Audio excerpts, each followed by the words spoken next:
going to go ahead and call to order this meeting of the Kingston School Committee.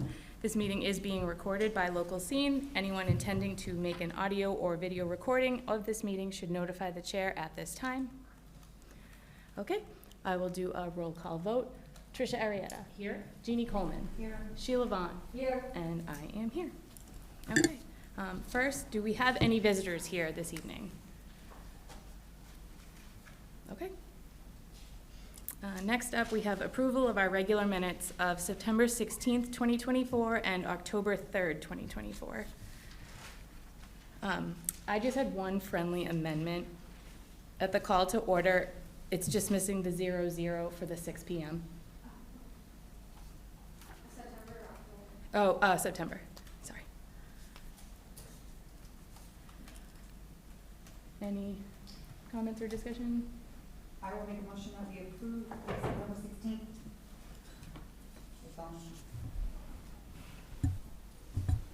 Is it on? Thank you. It was already on. I will make a motion that we approve the September 16th, 2024 and October 3rd, 2024 minutes. Second. Okay. All in favor? Aye. Aye. All right. Okay. Next, we have some members of the KTA here that wanted to speak to question 2 on ballot. Come on up.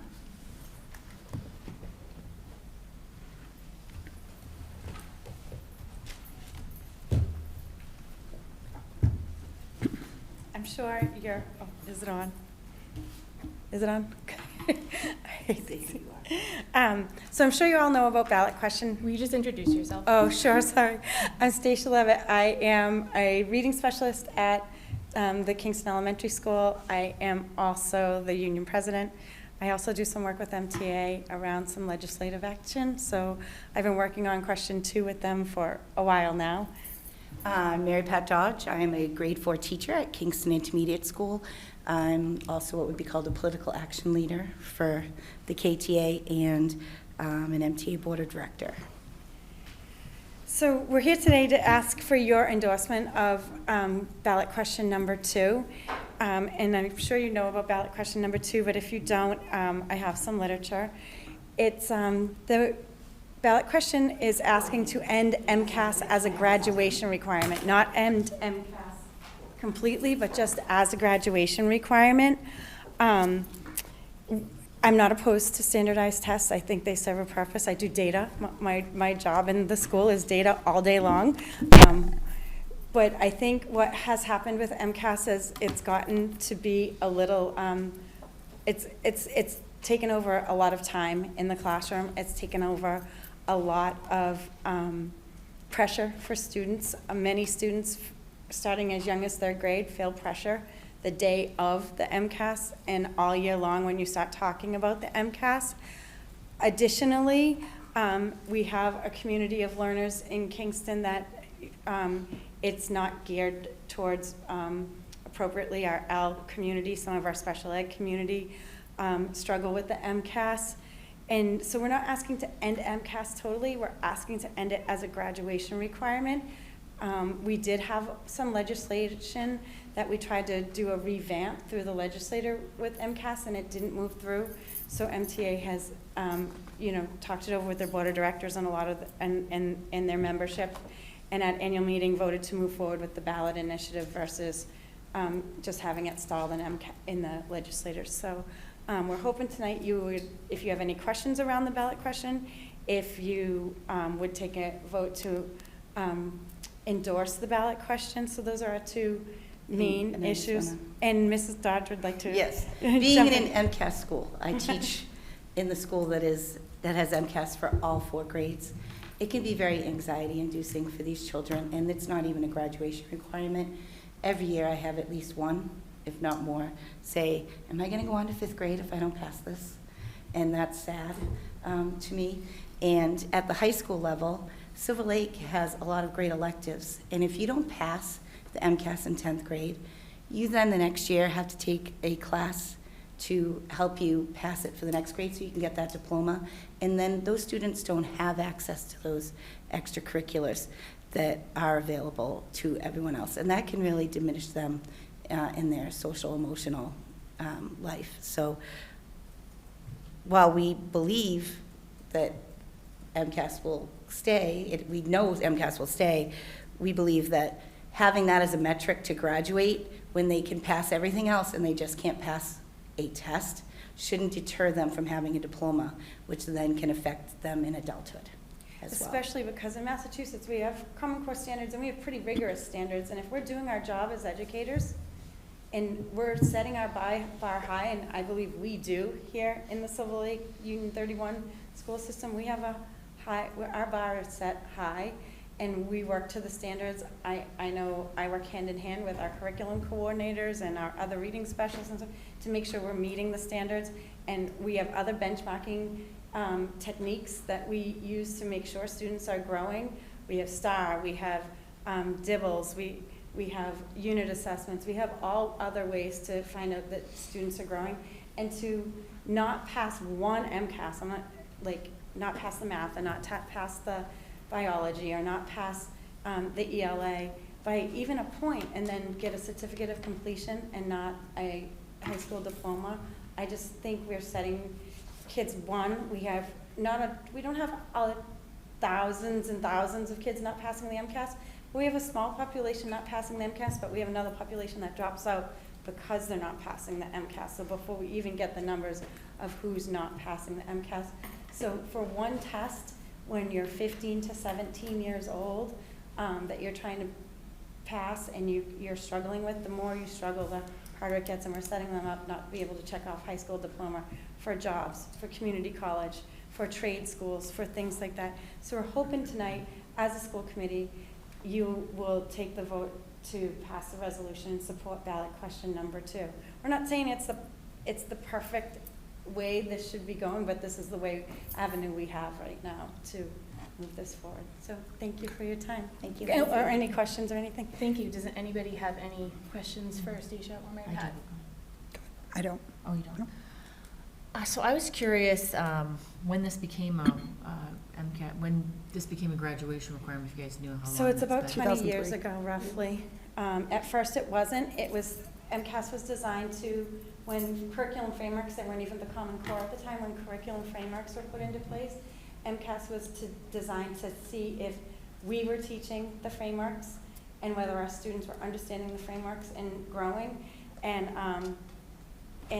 if, sorry, why don't you speak up? oh, sure, sorry. And if students were growing and over time, it became a high stakes test. So instead of using it to monitor teachers teaching and growth and an adjustment of our curriculum, it became that plus a graduation requirement. So it wasn't originally designed this way, but over time it became a high stakes test versus just an assessment of student achievement and growth. Jamie, I'm sorry. and then Sheila. I had an interesting conversation with my 8th grader the other day, she's a great student. She typically does very well on tests. And I said, how do you think you did on the MCAS? Because, we just got the score reports. All of the Kingston parents just got their score reports at the beginning of the month. And she said, some of the stuff we learned at the beginning of the year. So just even something like that, to understand that these kids are kind of forced to retain all this information through the spring, and then teachers are probably doing a lot of MCAS prep and everything else to make sure that these kids know what they're doing. That was for 7th grade last year, which, as we know, isn't a graduation requirement. I'm definitely in support of question 2, to repeal the MCAS requirement, not because I'm against testing, but because I think that it is anxiety inducing, and it does, I think it causes us to look at the wrong things with education and how children learn things. And also, even when we look at the data tonight, I think I'm going to have a lot of comments about even the Kingston school culture and recent changes in our culture the last couple of years, and who's being forced to take these tests, sometimes without accommodations that are appropriate for them, because we can't afford those accommodations right now. And So- it's not that the district doesn't want to give accommodations, there's only certain accommodations you're allowed to give in the MCAS setting. And I understand why. It's just like I Right. can only say certain things when I give the dibbles. So It's I word for understand word why. for children. That I had asked that the other night, what an accommodation for an English language learner is, and it's word for word. It's not a definition of the word, it's a word for word, like, you know, if a child's struggling on a, you know, word that they don't understand.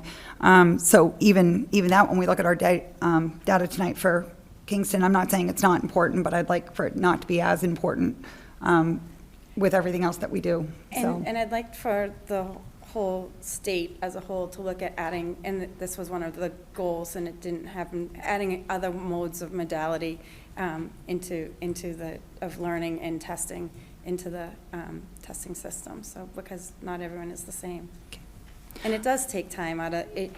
I mean, although we're supposed to be teaching standards all the time, if the test is in May and you haven't got to something, but you know there's going to be questions on the test, you have You're you have to cramming. stop and Nope. make sure you're Yep. doing something else to make Yep. sure you're getting that into your day. So, Right, and I'm no. not an MCAS school. And that was kind of the conversation, you know, things that were taught at the beginning of the year, and she might have recognized the subject matter, but it wasn't something that, you know, she necessarily retained all of it. So, And they'll test on any standard.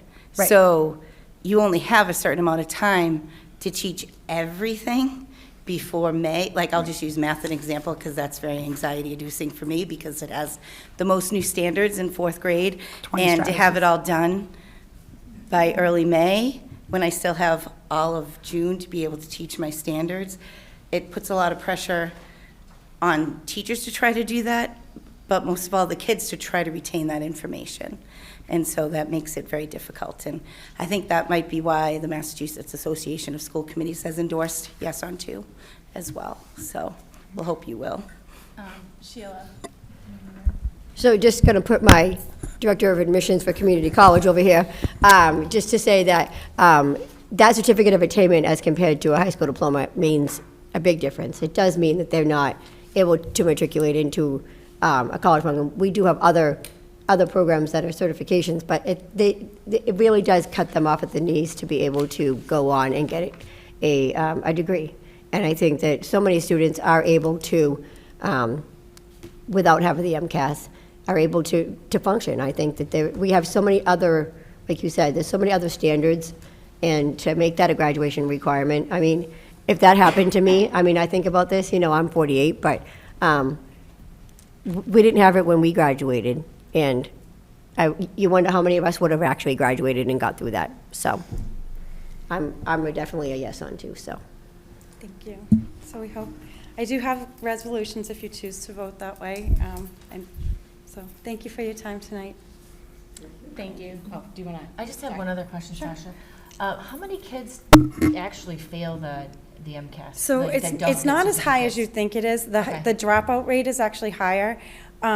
Over a course of a year, there's like 700 to 1,000 in the state. That doesn't include the ones that have already failed it and aren't taking an elective class because they're taking MCAS tutorial in high school, and it doesn't include the dropout rate. So it's not as high as you think it is. And you hear like the no says, oh, there's other avenues of passing the MCAS, the binder for special ed students. I don't know if anyone wants to jump in, but I've heard of one student that's passed with the binder. And it's a lot of work for the teachers. Like, teachers for every standard has to put so many examples of the student's work and then send it all into the state. It takes hours and hours, and I've only know of one that has passed that way. So it's not as high as you would think it is. You would think based on this ballot question. It's the things that lead up to that number of 700 that there's got to be a better way to do this. And I know here at Supervisory Union 31 and Silver Lake, we have standards and metrics and benchmark assessments, and we can tell you where our kids are at without the MCAS scores, or Right. pretty close to what MCAS Well, will then, tell to us. that point, sometimes the student achievement scores and other tests don't correlate to a child maybe failing the MCAS. Or- Right, because it could be for Right. other reasons, whether it's the anxiety or the, Or just bubbling answers. yeah, So, exactly. I Yeah, think, when I they think do there's that with a the number star. of reasons, but just to touch on your point about a low percentage, while it is a low percentage, those are still students. I don't care if it's 5. If they did what they needed to do to meet the standard, just because they can't show that in one very specific pigeonholed way, I think there's a problem there.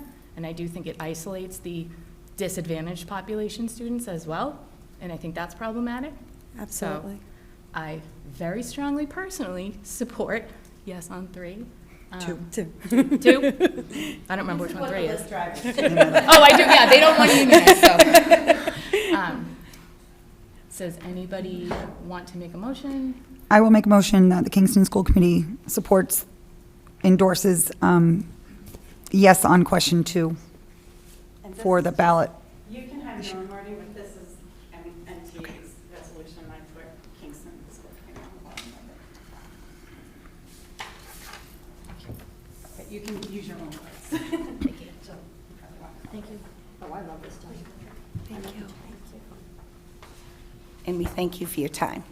Thank you. Thank you both for your hard work towards this and for coming here tonight.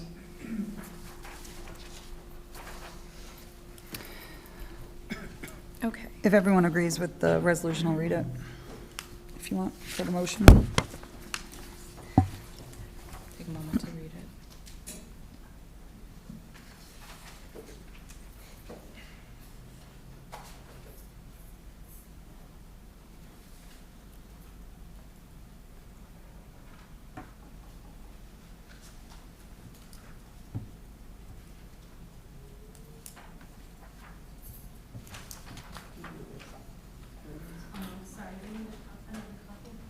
I got it.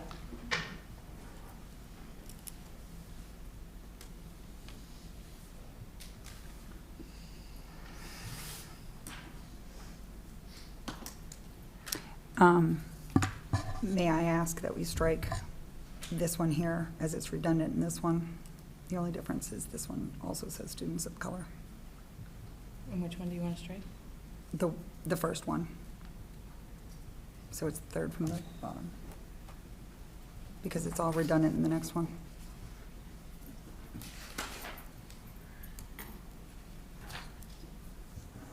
Oh, I see what you're saying. The only difference is the students of color. Okay. Oh, no, that is in the next one. Harmful impacts. Yes, it Yeah, is. so I think it's, yeah. So we'll strike that one. I'm going to strike the third from the bottom. I just edited a little bit. Okay. This is just their rough, Yeah. me and your words. Okay. It's just repetitive, but. I'll make a motion that the Kingston School Committee adopts the following resolution calling for passage of question 2 to replace the MCAS graduation requirement. This resolution calls for passage of question 2, never mind, excuse me.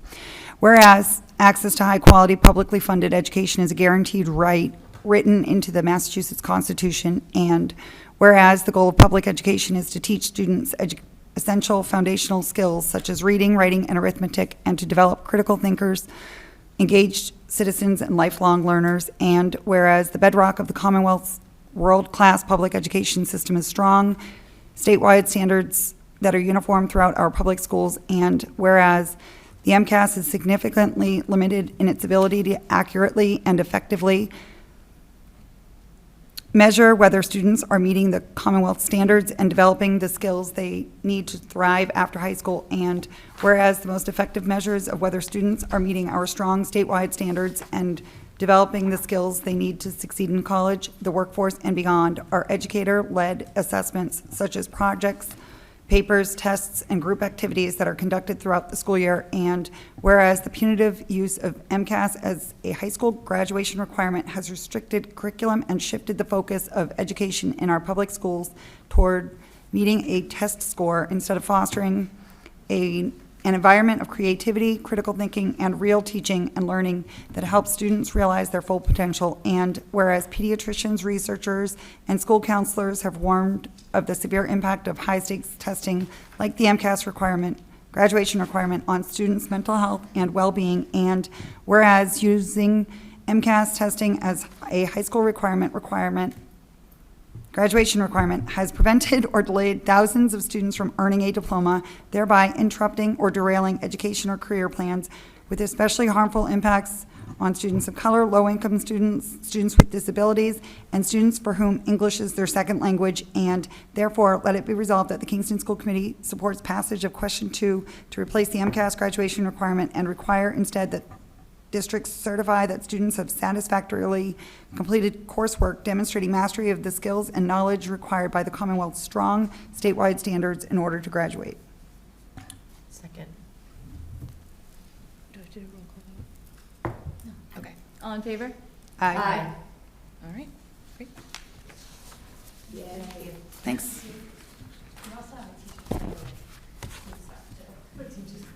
I was gonna say, now we have Teachers Corner. She could teach me to read. No.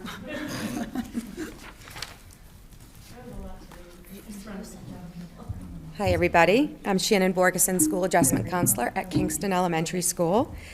Students at Kingston Elementary and Kingston Intermediate are getting right into the swing of the routine and expectations at school this year. At Kingston Elementary, the students are earning awards for having grit. That's a daily ticket that they are awarded by their teachers and other staff, and they receive an award in the office. Their name is called and they're recognized throughout the whole school. And they are being awarded on a monthly basis for the value of the month. This month's value is trustworthiness. So even though the weather is summer-like out there, the excitement for Halloween is building. On November 7th, we will be holding our Family Literacy Night. We hope to see everyone there. At KIS, the third graders have nicely transitioned into their new school. The fourth, fifth, and sixth graders have been great role models for them. The teachers and students are getting down to business, and rigorous learning is taking place. In both buildings, teachers are looking forward to seeing parents and sharing their child's learning progress this week for parent-teacher conferences. And a new update from KTA. KTA has recognized the need for the KES playground to be fixed and updated and has agreed to donate, or has raised and is donating $1,000. So that is also really good news. That's great. Thank you. Thank you. Awesome. Next up, we have PTO report. Tricia, do you want to? Yes, Fix sure. that. I'm just like, oh crap. So the PTO has also recognized that there's a need to fix the playground, and they have collectively come together with Dr. Whipple and a bunch of community organizers to support that initiative to fundraise for fixing the playground. Don't have a fixed number at this moment, but ongoing efforts. Oh, it was like 5,600. Is it 56? That was the most Is that today? recent Okay. posted number. Okay, So thank it's you. probably more than that now. Thank you. Other things that are coming up for the PTO are Fund the Fund, holiday gift wrapping event, and several other things are underway for the PTO. Yes, and I know they have Baratoni Mansion on October 27th, so anybody likes Halloween, go support them. Awesome. Okay, and now principals reports. Dr. Whipple.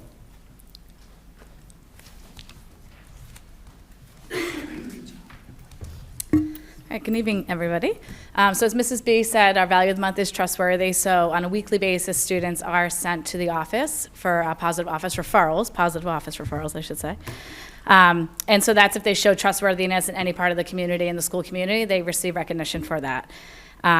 This past month, we did our benchmark assessments, as Mrs. Levitt was talking about as well, and we did that for first and second grade first.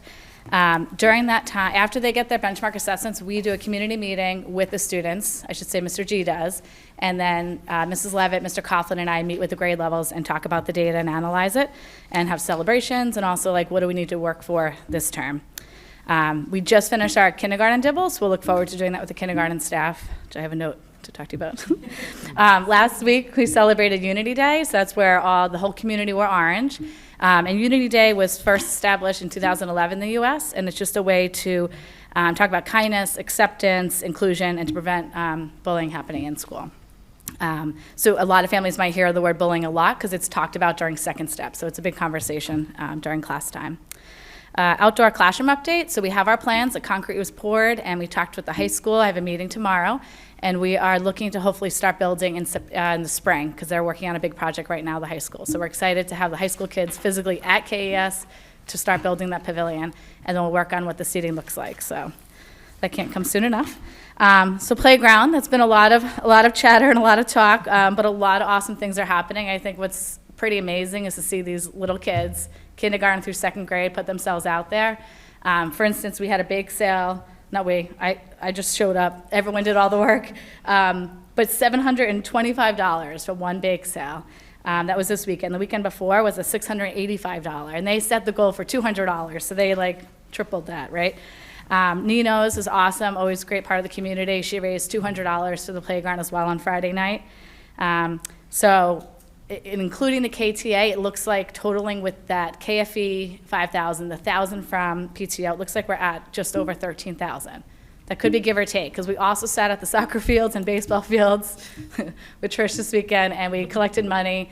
The kids went into the stands and with a box, and they're awesome, just showing their support. So I'm really proud of the students. I think it's a great opportunity for them to show that this is how we can take part in our own community, help raise awareness, and all work together as a team. So they're doing awesome. Let's see.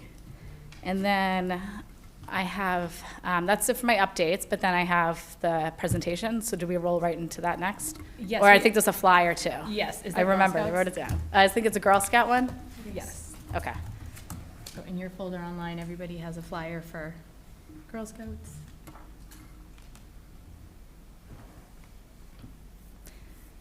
And I also just should mention that Mr. Materna and I are still working on dismissal. So we've alleviated a lot of traffic, but it's causing some other struggles and challenges as well. So we are working together to work on that. So if anyone reaches out, you can let them know that it's a work in progress, and we're doing the best we can to keep it safe. Can I just make a comment about that? Actually, sure. You probably realized it, but the week that procedure was rolled out at KIS was the first week that there's not been a detail for construction between Cancun and Main Street in probably 4 months. And it happened to be that same week. So people are probably like, oh, this is working great, except it probably had everything to do with the fact that there had been traffic detoured through Second Brook Street that was just congesting everything. So just from the feedback that I've heard, I know the parents were really like, I don't want to get out of my car if it's a grandparent dropping off, or pajamas, or whatever. Or siblings, Or baby in the car. I don't drive my kids. My kids are tortured to ride the bus. They don't have a choice. I make them ride the bus. But there are a lot of complaints about the new process that we've kind of just heard through passing. I know that, I think there's been some emails, but, so just, I mean, maybe considering once the road construction's all complete and the paving that's going to start next week is done. So to be honest, the big problem was KES's car line, because that, regardless of the detour that was happening, was causing traffic up Second Brook, and the concern is if an emergency vehicle needs to come through, they can't get through. So when we made that first change, it eliminated that traffic on Second Brook right immediately. So now the second piece was, then we changed buses because we need to load them, and parent pickup for KIS, and we're finding that there's really not enough parking spaces in that shared lot. So that's what Ms. Materna and I were out there observing today, just to see what we can adjust so that we could make it more, make it easier for people, but also make it safe, because we don't want people double parking or having collisions in the parking lot. I think even if the KPD, I know that we had spoken about this a little bit last meeting, but if they just communicated to who's at not the detours, but who's at the details out on Main Street, and because all that traffic, I mean, I sit in it 10 times a day between my house and this side of town. There's been road construction now for 4 months, and now we gotta ride over it until it starts to get paved, but it's been horrific traffic, and it had nothing to do with the schools. And I think that the two kind of combined just created the perfect storm, and but I do think that there was maybe, and it wasn't your fault, a lack of communication from the officers out on detail that were sending people up Second Brook Street. My son sat in a bus that takes a half hour to get from one side of town to the other when the traffic's there. So, but there was none of that the week that you guys rolled out the thing, and it had nothing to do with your rollout, no offense. It was just because there was no traffic Yeah. in Kingston. I have to say that the superintendent of the water department's been great, because even before school started, he set up a meeting with me. We talked about like, okay, this is when I cannot have a detour going on during arrival and dismissal. Then we worked with the KPD. So it wasn't perfect every time though, but Right. they worked hard to try to help us keep it smooth. So, yeah. Do we have a motion about the Girl Scouts flyer? I'll make a motion to accept the Girl Scout flyer as is. Second. All in favor? Aye. Excellent. Their dues are going up next year, though. Join now. All right, and then, do you wanna, you ready for your presentation? Yeah, if you want, do you mind pulling that up? Okay, thank you. So I know you often might hear that we're not an MCAS school, except that we're preparing every single student for MCAS, starting in preschool, right? So I always say that we're doing all that basic beginner level stuff to make sure that they can get to third grade and know how to read, and they could read to learn as opposed to learn how to read.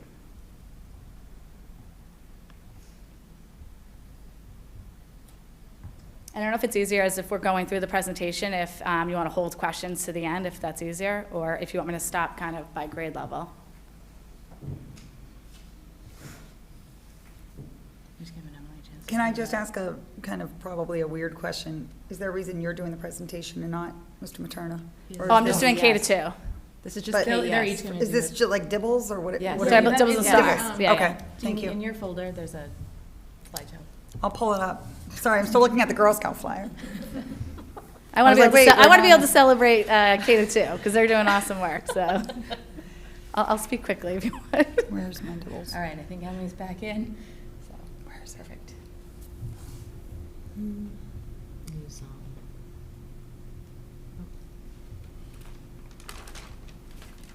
Oh, it's under the red.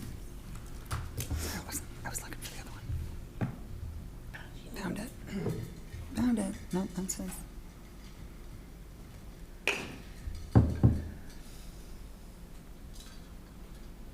I have two of yours, Andy.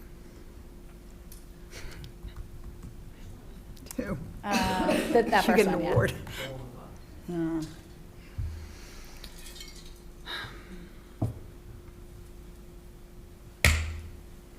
Why is that so loud?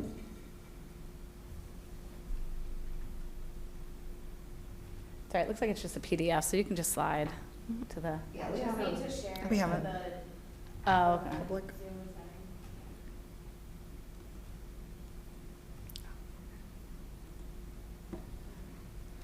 Okay. You can go to the next one. So in kindergarten, the students take dibbles. That's the only, they don't take stars in first and second grade. And I like to look at kind of over time, I'm going to start really looking at the data historically. So this is not a cohort of students. This 2023 is where our current first graders had started in the beginning of the year. So 58%, they came in at or above level with dibbles. That was 91 students. So this, we just assessed them last week, and there's 183 students that were assessed. We have about 190, give or take a day. But we came in at 49% at or above, which is pretty good. Generally, district goal is 70%. Mine, depending on this data as it comes in, is really more closer to 90 to 100% of students being at or above level. So this is looking really good. As you know, our class numbers are pretty, well, it's gonna be awesome at the end, Sheila, just wait. Because that's 49%, and we have between, 25 and 27 kids in a classroom. And last week the week before I was in 4 different kindergarten classrooms observing pretty much the same standard and OG lesson that was going on. And it was really cool to watch my 4 teachers differentiate and do it differently. And I saw them adjust in the moment to make sure the kids got what they needed. It was really cool. Like the same thing was going on, but it was a little different. And it was, all the kids were meeting that expectation. So we're at 49%, and the goal is really to have no students below it to be in orange or red. So now first grade dibble. So now this is a cohort of students. So in the beginning of kindergarten, they came in at 58%. Okay, at the end of kindergarten, which is actually March, it really wasn't the end. We did benchmark assessments in March last year. We did them again in May, but it was a progress monitor. So the data doesn't represent the way it normally does, so it's hard to see. I know that they left closer to 90, if not higher than that. But in March, they were at 74% in kindergarten. Those kindergarten kids are now in first grade, And we're coming in at 69% of students are at or above level, which is pretty amazing. I think that goes to show the work that the kindergarten teachers did last year. So again, my goal for them is 100%, all kids are at or above in the DIBELS. So now if we look at second grade, again, this is the same cohort. So they left first grade in March at 76%. They really left in June higher, but again, the assessment wouldn't show us the data the way we need to see it. They're coming in at 71%. So 71% of our kids are at or above level, and again, the goal is 100.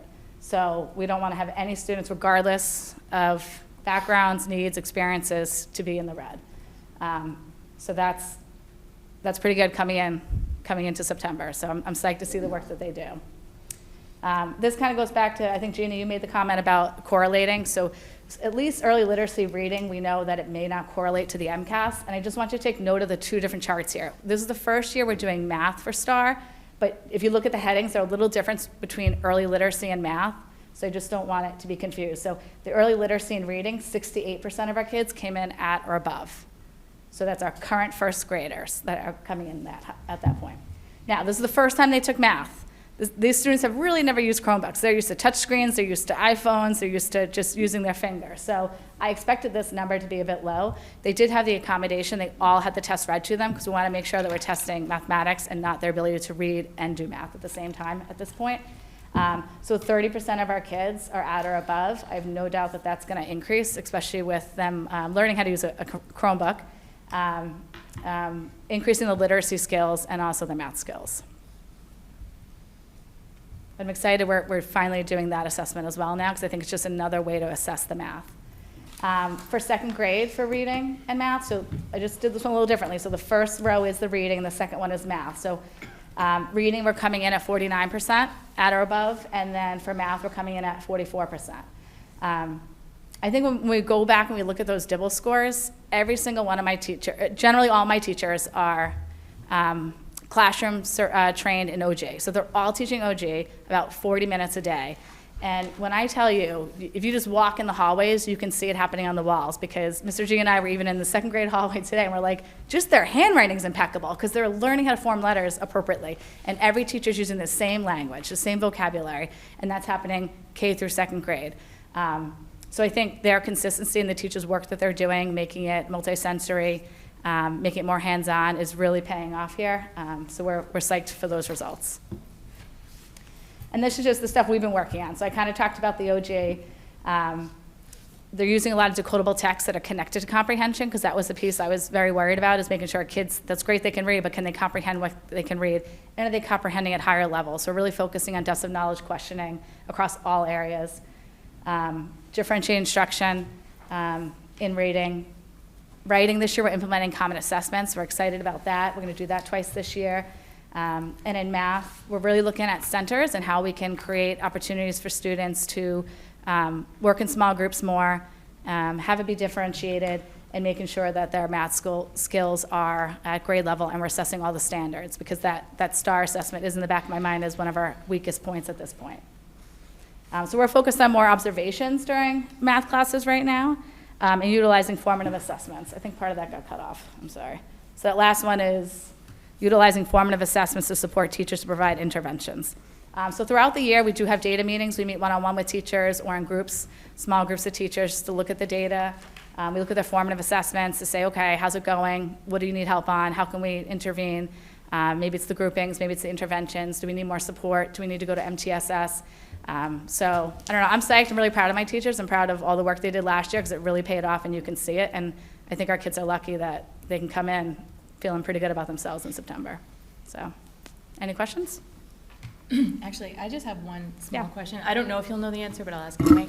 Because you commented on having the Orton-Gillingham universal language across the grade and the benefits. Do you know if Plimpton or Halifax also use that? So we're working on training all the schools across the district this year. Many teachers have been trained, but not all have been able to access that yet. But Okay. I believe that is the goal for the whole district to be able to do that, yeah. Okay, just curious where, Yeah. kind of to touch Yep. on the MCAS, they all funnel together. Yeah. So I'm just curious, like, if they all get that foundational style of reading. Do you know what I mean? Like, Yep. so that was, Yeah, and we talked about that during the September PD day, just for consistency, because we want them to have consistent experiences because they're all then going to the middle school and high school. right, awesome, Yeah. thank you. Yeah, sure. Sheila?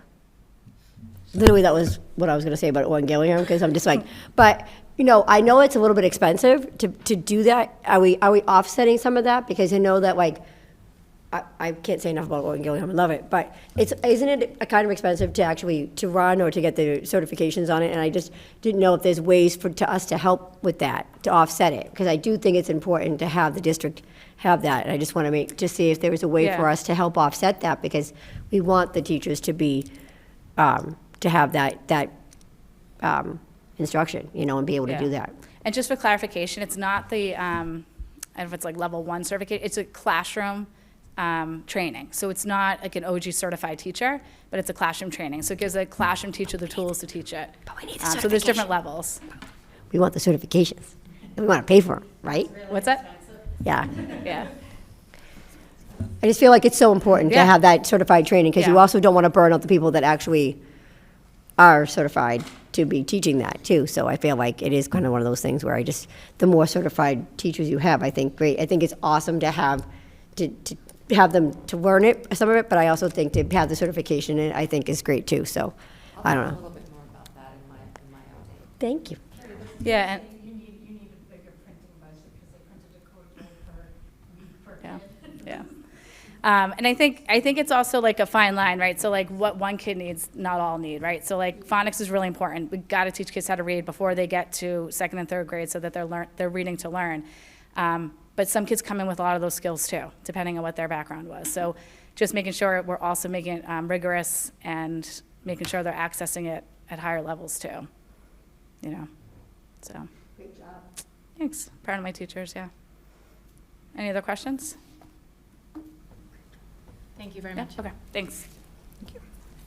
All right, Mr. Materna.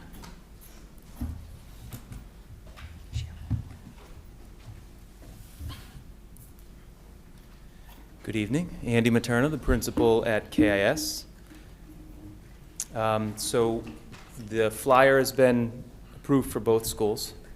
Is Yes, that accurate? Oh, yes. yes. Okay, so I don't need to do that. I'll start with my school update.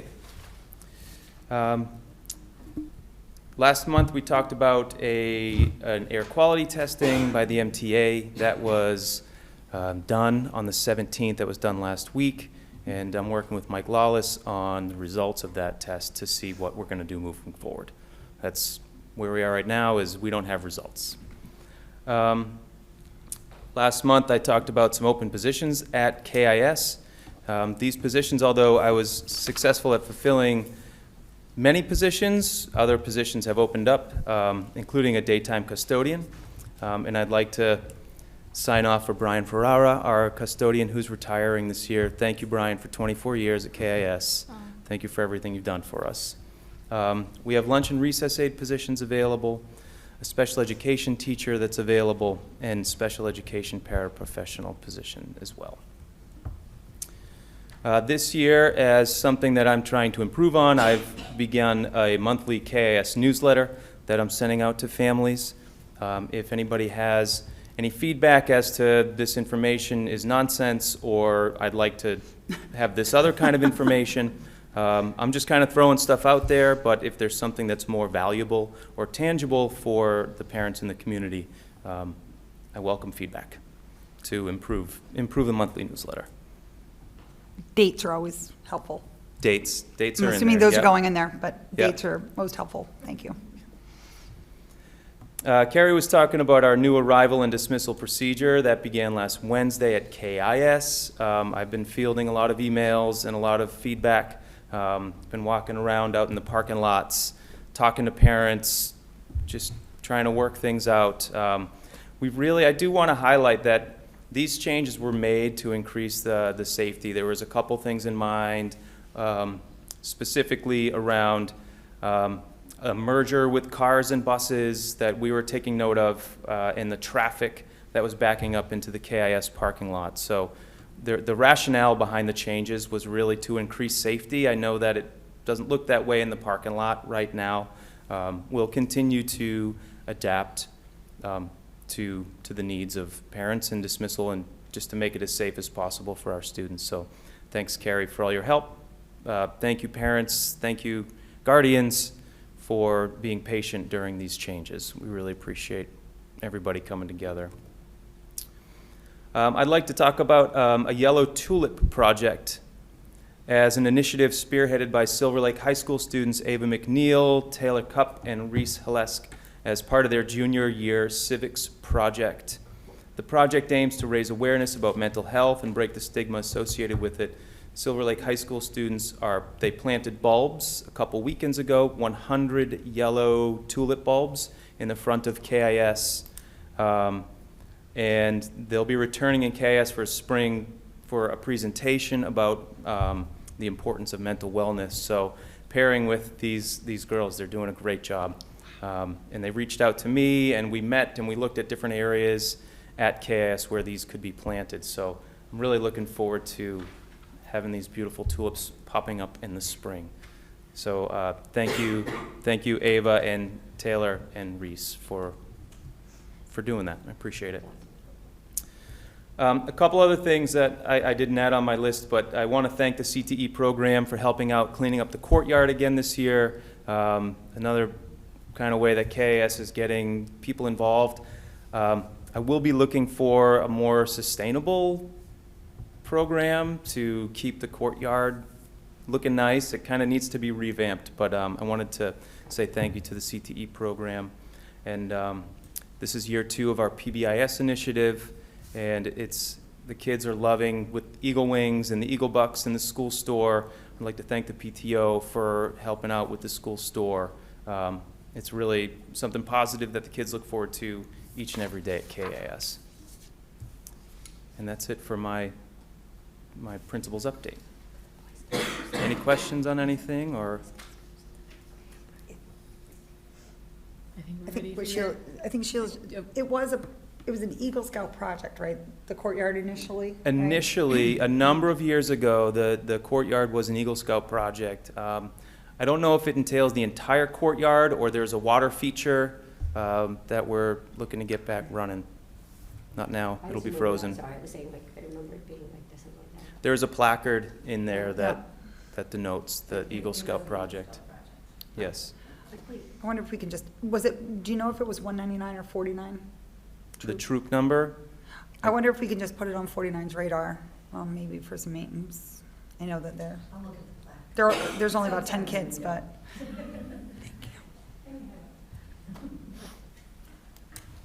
Thank you. I will say on the monthly newsletter, just some feedback. I have heard positive things about that people like the bigger picture as opposed to the weekly updates are good, but when you get that newsletter and you kind of know what's coming at you for that month, it's very helpful for parents for planning purposes. Great. Okay, thank you for that. I love a newsletter as compared to the 700 parent squares that I get every single day. I love something that's just one fell swoop, and I'm like, okay, let me get the information, as compared to like the 3 children that I have at 3 different schools. It's just nice to have less is more. So like, I love when you can just get it all in one fell swoop. I know that it's hard because you want to get it out there, but I do love when you have the dates on there and everything like that. Like Thursday's a half day, I get it. Like I'm going to have it every day until I come. Until Thursday comes, and I'll probably still forget. But, I think it's really great, and I love a newsletter. I think it's really great for, especially like the parents, or just, just for us to read over. It's just great to see the pictures and everything, so I think you're doing a great job, and I appreciate it. Great, thank you.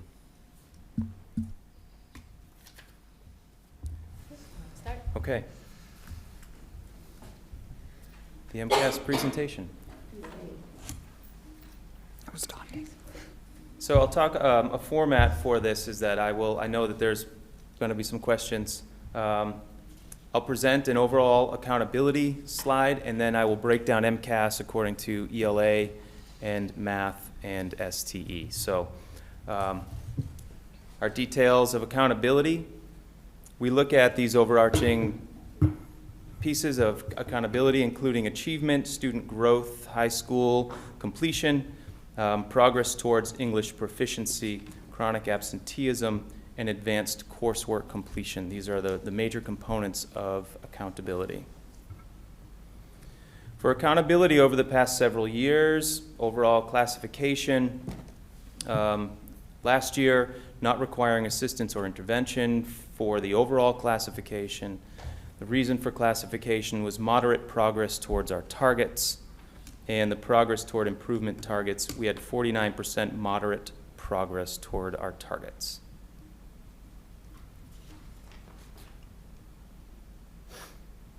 If we look at our KIS accountability, the accountability information, we did not require assistance or intervention.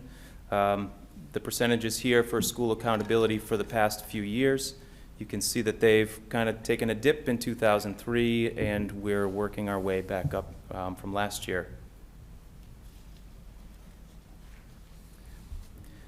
So for MCAS, I will review grade level data. I will highlight some important information, and then I will offer what we are trying to do as a school to improve these, and then as what we're trying to do as a district to overall improve our MCAS scores.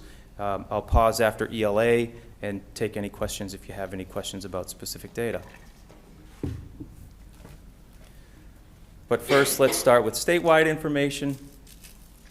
Going back, if we look at the timeline from 2019, we'll see what tests were given each year. The statewide summary notes, this is all state stuff. ELA results show lower achievement in all grades in 2023. Math results showed improved achievement in 3rd grade amongst relatively flat results in the other grades. Science results showed improved achievement in grades 5 and 10, with lower achievement in grade 8 statewide. Now, as we look at our statewide ELA MCAS results last year, this is again statewide, and we'll see that there is, compared to 2019 and 2023, this is how the state worked out in grades 3 through 10, with 2023 comparatively kind of missing the mark from, or this year, students, the percentage of students meeting or exceeding is missing the mark just a little bit compared to the 23 test results. Now, if we look at specifically KIS, this is an overall view of grades 3 through 6. The data that has been mined out from that chart on the left is summarized in the graphic on the right, where in 2021, the number of students that are meeting or exceeding expectations in the ELA MCAS through 2024, you'll see that things have dipped down from 21, 22, and 23, and 24. So there is a trajectory, a downward trajectory from grades 3 through 6 in our ELA MCAS. As we break that up, we'll look at grade levels. And to start off, we have our grade 3. The percentage of students that are meeting or exceeding expectations in ELA MCAS this past year is at 53%, which is a 6% increase from the year before. If we look at grade 4, we'll see that the percentage of students in grade 4 meeting or exceeding expectations in ELA MCAS is 31%, which is minus 7% from the previous year. This next slide breaks up our growth and our growth percentage.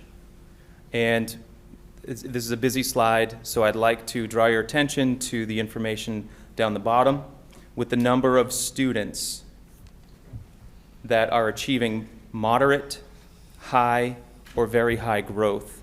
And that number is 67 students. If we're looking at 67 out of 156 students, it's approximately 43% of students have moderate, high, or very high growth. This is off the mark of what we want to be 50%. But between 40% and 60% is a reasonable standard. So we're in the low part of average. I'd also like to highlight from this slide the number of students that are meeting or exceeding expectations is 30%. Again, we're off the mark here, so we have some work to do, and I'll highlight the action steps that we're taking to improve this.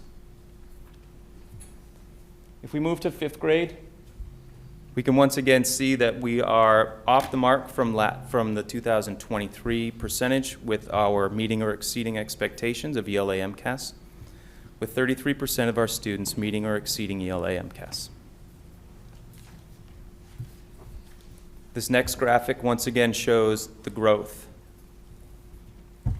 And what I would like to highlight is the same as the grade 4. If we look at students in moderate, high, or very high growth, we have 79 students that are growing from grade 3 to grade 4. Now, grade 3 didn't have growth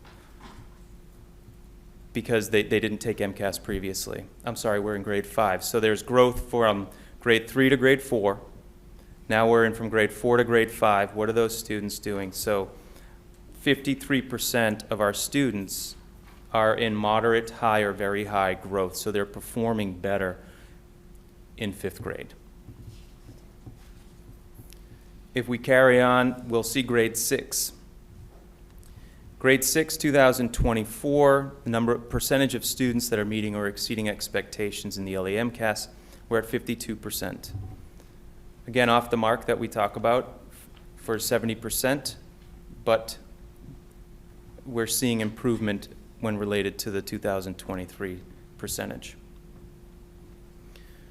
Grade 6, looking at our growth distribution. Once again, I'll draw your attention to the bottom of the moderate, high, and very high students. We have 113 students out of 146, which calculates to a 77% of our student body in 6th grade that is showing moderate, high, or very high growth. And I'll draw your attention to the meeting or exceeding expectations, and we have 53% of our students that are meeting or exceeding our expectations in the ELA MCAS.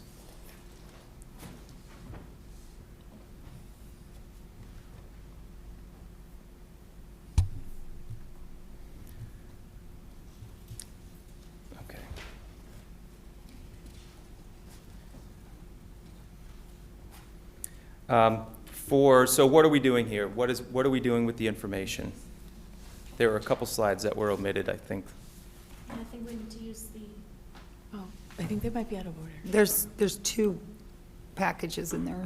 Is it the second one? Unless, here we go. It is.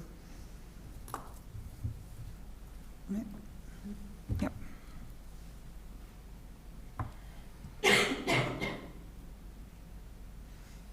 Slide 18.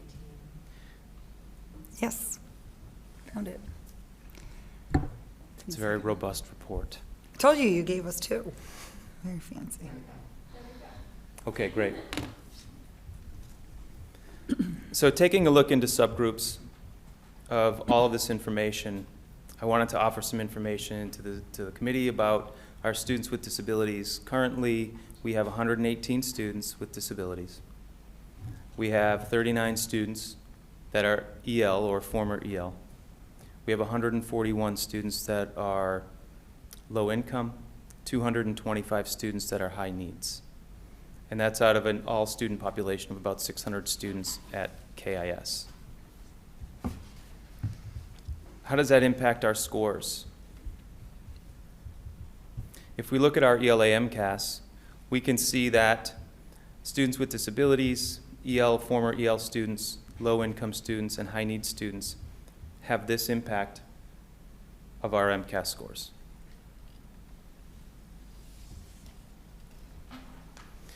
But if we switch to the next slide, we'll see the number of students and these percentages of the students that are in special education, that are English language learners, that are non-English learners, and that are high needs learners.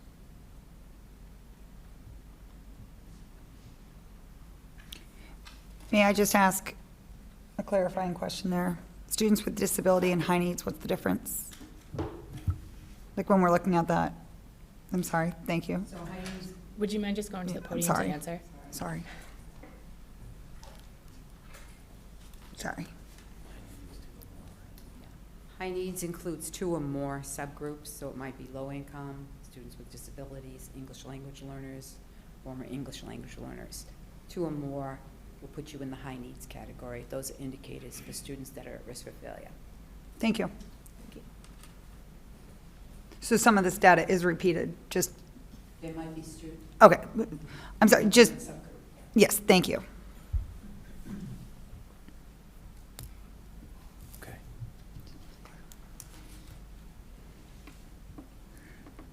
So here's what we're doing. Here are the things that we're doing here in grades 3 through 6. Our MCAS ELA standard analysis, we're going to continue to analyze to identify curriculum strengths and areas for growth at each grade level. We're going to continue our Orton-Gillingham training for K-2 teachers for consistent phonics instruction to improve reading fluency, as Carrie was pointing out, for students that are coming into KIS to have those strong bedrock foundational skills. Addition of responsive teaching resources and strategies, suggestions for differentiation and support for multilingual learners. Last year, I presented a lot about the schedule change and putting win times into the schedules for each grade that will allow for interventions, will allow for continued support, Tier 1 supports for our students. And also for differentiated instruction based on the individual needs of students.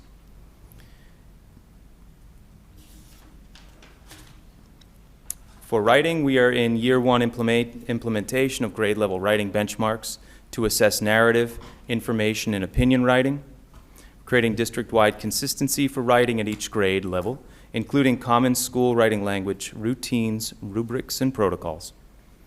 MCAS writing analysis to identify areas of strength and areas for growth in idea development and writing conventions. Revised scheduling to lengthen writing blocks. PLC writing meetings to analyze student benchmark writing for idea development and conventions.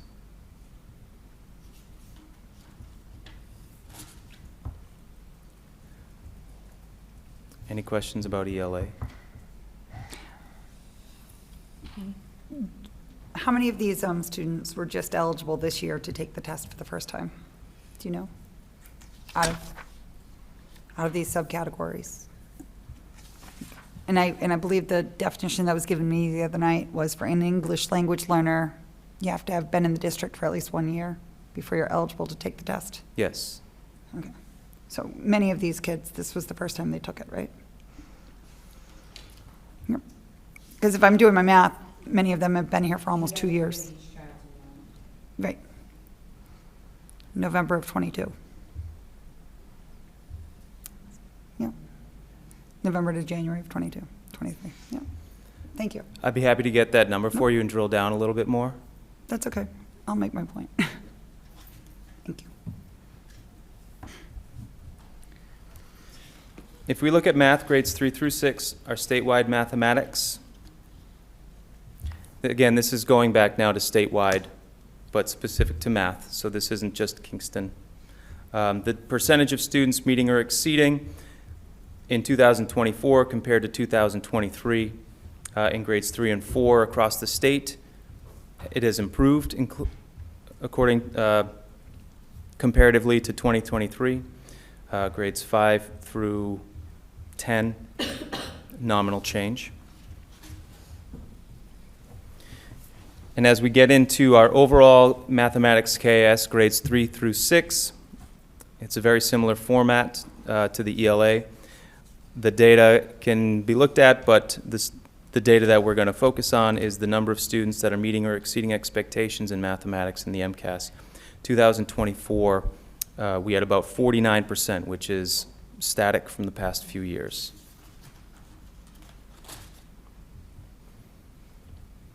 In grade 3, 2024, we're at 51% of our students are meeting or exceeding expectations in math.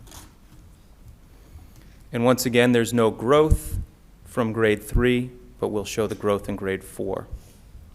2024, students meeting or exceeding MCAS in grade 4 is 47%. And our growth scores, if we look down at the bottom, the students of moderate, high, and very high totals to 61 out of 155 students, which is 40% growth, which again is at the very bottom of the middle range of between 40 and 60%. In 4th grade, we did have 46% of the students that were meeting or exceeding expectations. In grade 5, our 2024 percentage of students meeting or exceeding expectations is 50%. right in the middle. It's a dip down from 2023,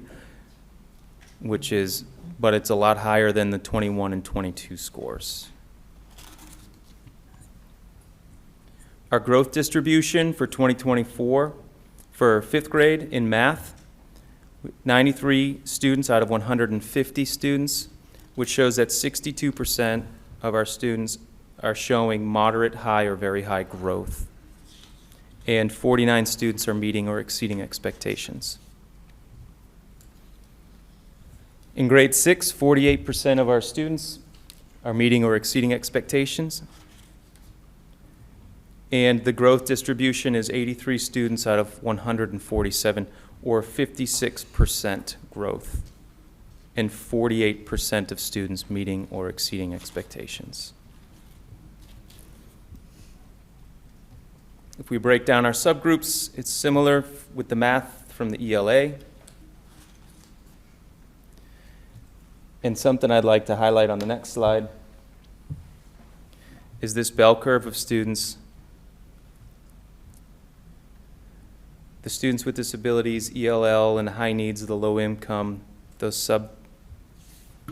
subcategories of the number of students that are partially meeting is a lot higher than the number of students that are not meeting the expectations.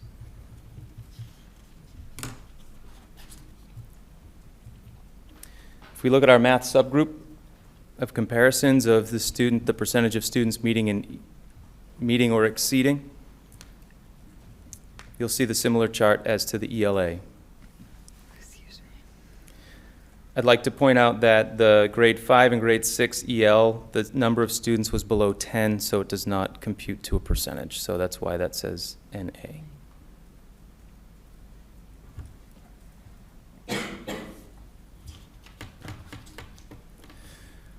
Math grades 3 through 6.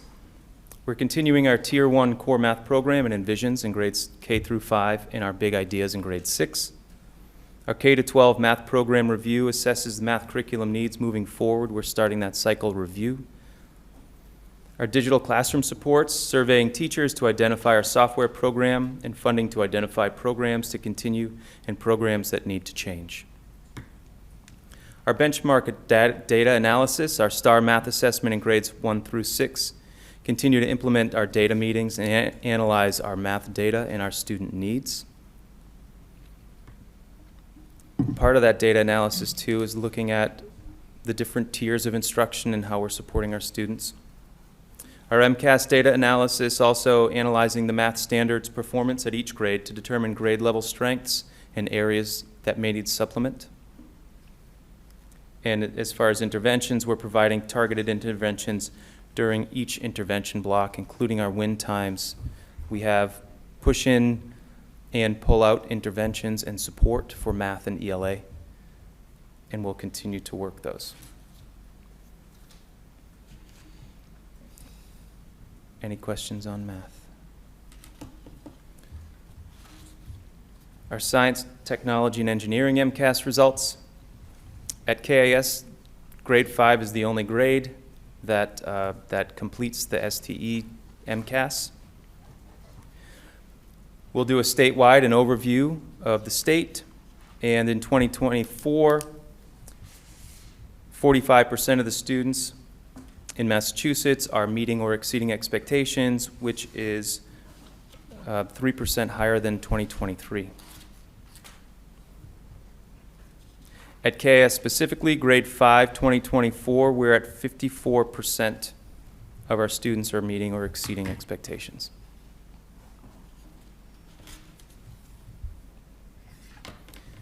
In science, we'll continue to implement mystery science programs in K through 5 to ensure grade level mass state standards are being taught. Continue to implement Open Sci-Ed curriculum in grade 6. Teachers will receive professional development on additional units and teach a year 3 of the program. Consistency across all grade levels. Teachers will collaborate to use district scope and sequence to teach, assess, and analyze student learning.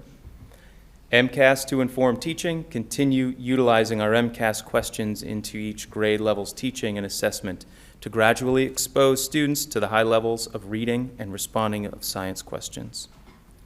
And professional development training on the new STE performance-based MCAS test that's starting this spring of '25. District-wide,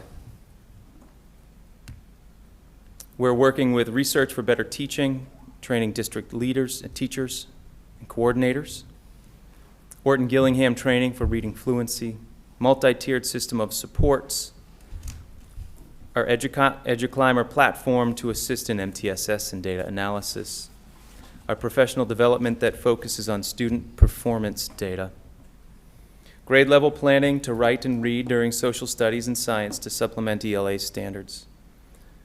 We're also looking at supplementing our reading and writing in specialists as well. Year 1 of our math curriculum review process. Continue to assess benchmark implementation and to implement the new student SEL SABRE screener.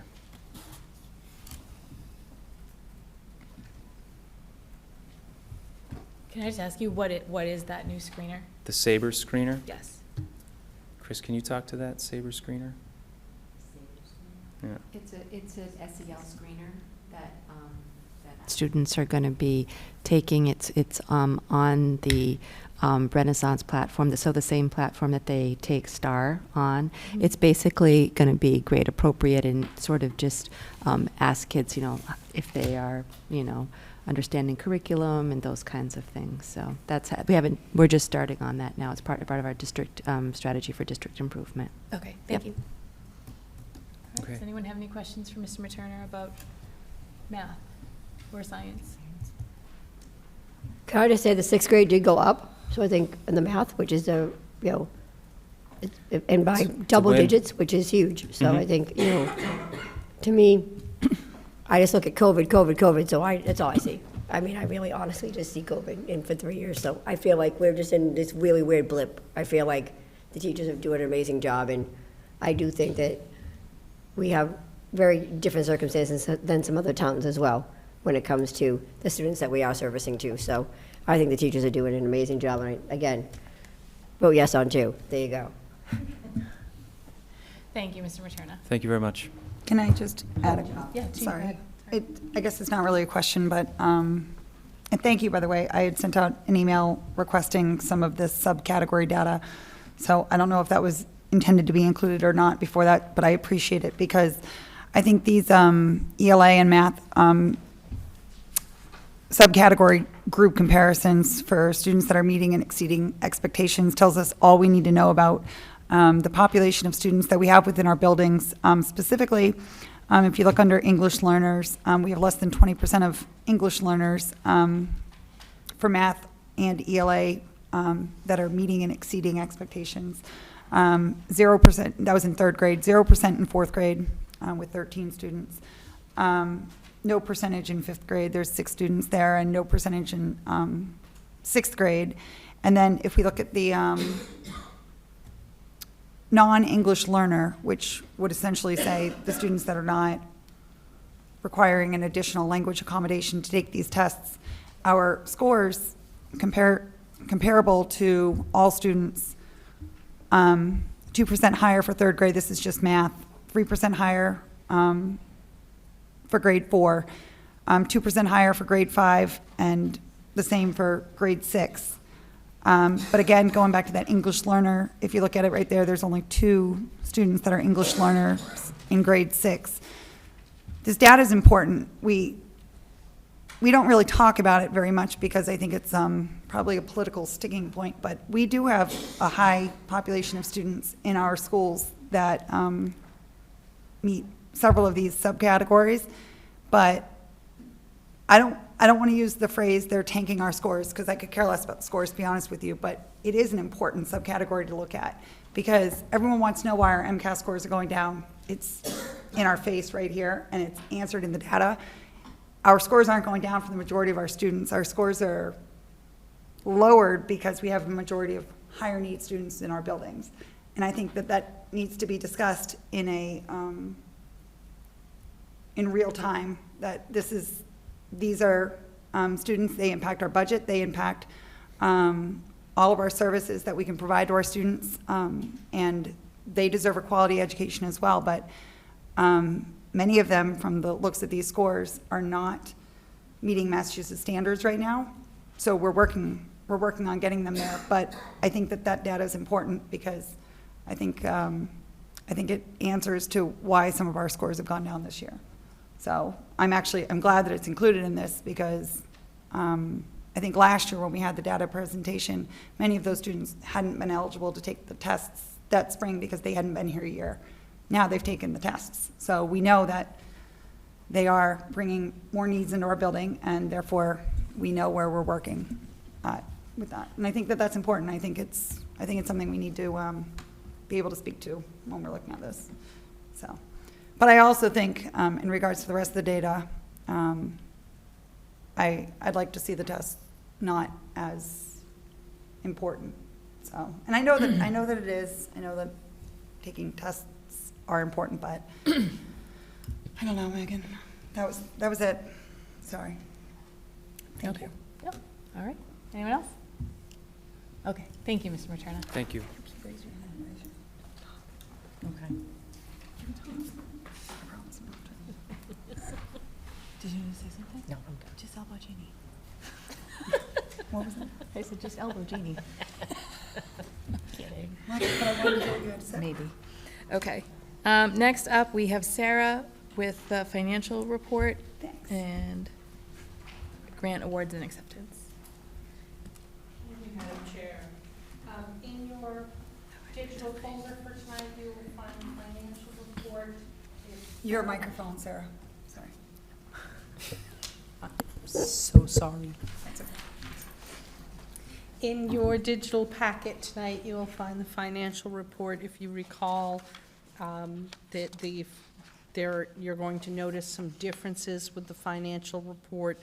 For example, there are going to be lines that I am creating because we need to spend money out of the appropriate line. For example, you'll notice ESY if you look partway down page 2.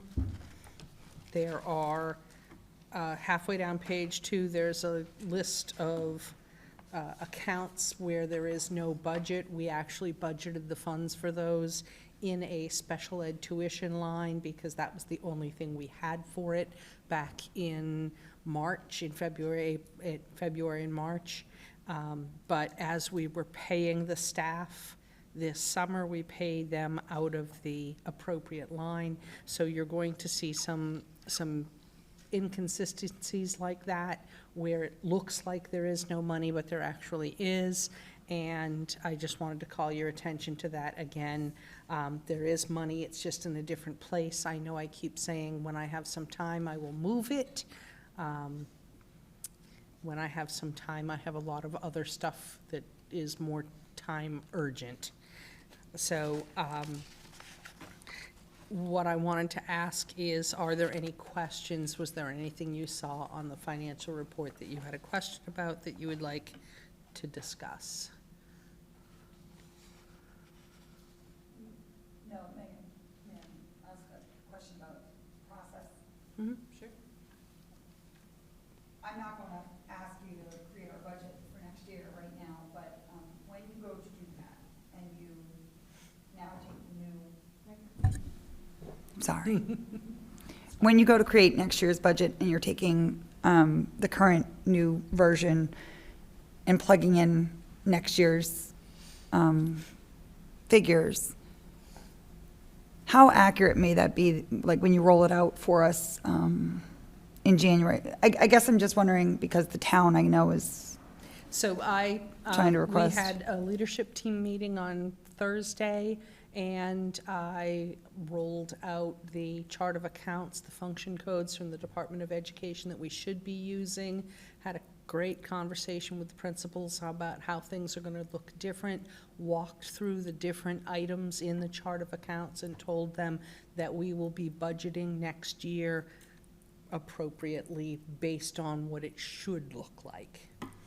So the budget document that you get next year, well, The budget document for next year that I'm currently working on, I was actually, Andy, I know that your MCAS presentation was riveting, but I was working on the budget detail sheets for the high school because it's going to look completely different, and it's a lot for me to put together to get out to the principals and directors. So when that comes back to me, it will come back to you in December, early January, of looking similar yet different. Thanks for determining what it was that I was trying to put in words. I appreciate it. That was- The challenge that we're going to have is that I know we love year-over-year comparisons. We spent this much money in this line at this point in time in 2019, 2020, 2021, 2022, and if those lines were appropriate groupings for what's being spent out of them, I wouldn't change them at all. For example, your teacher salary line, I'm just going to change the number, but the data for that from year to year will stay the same.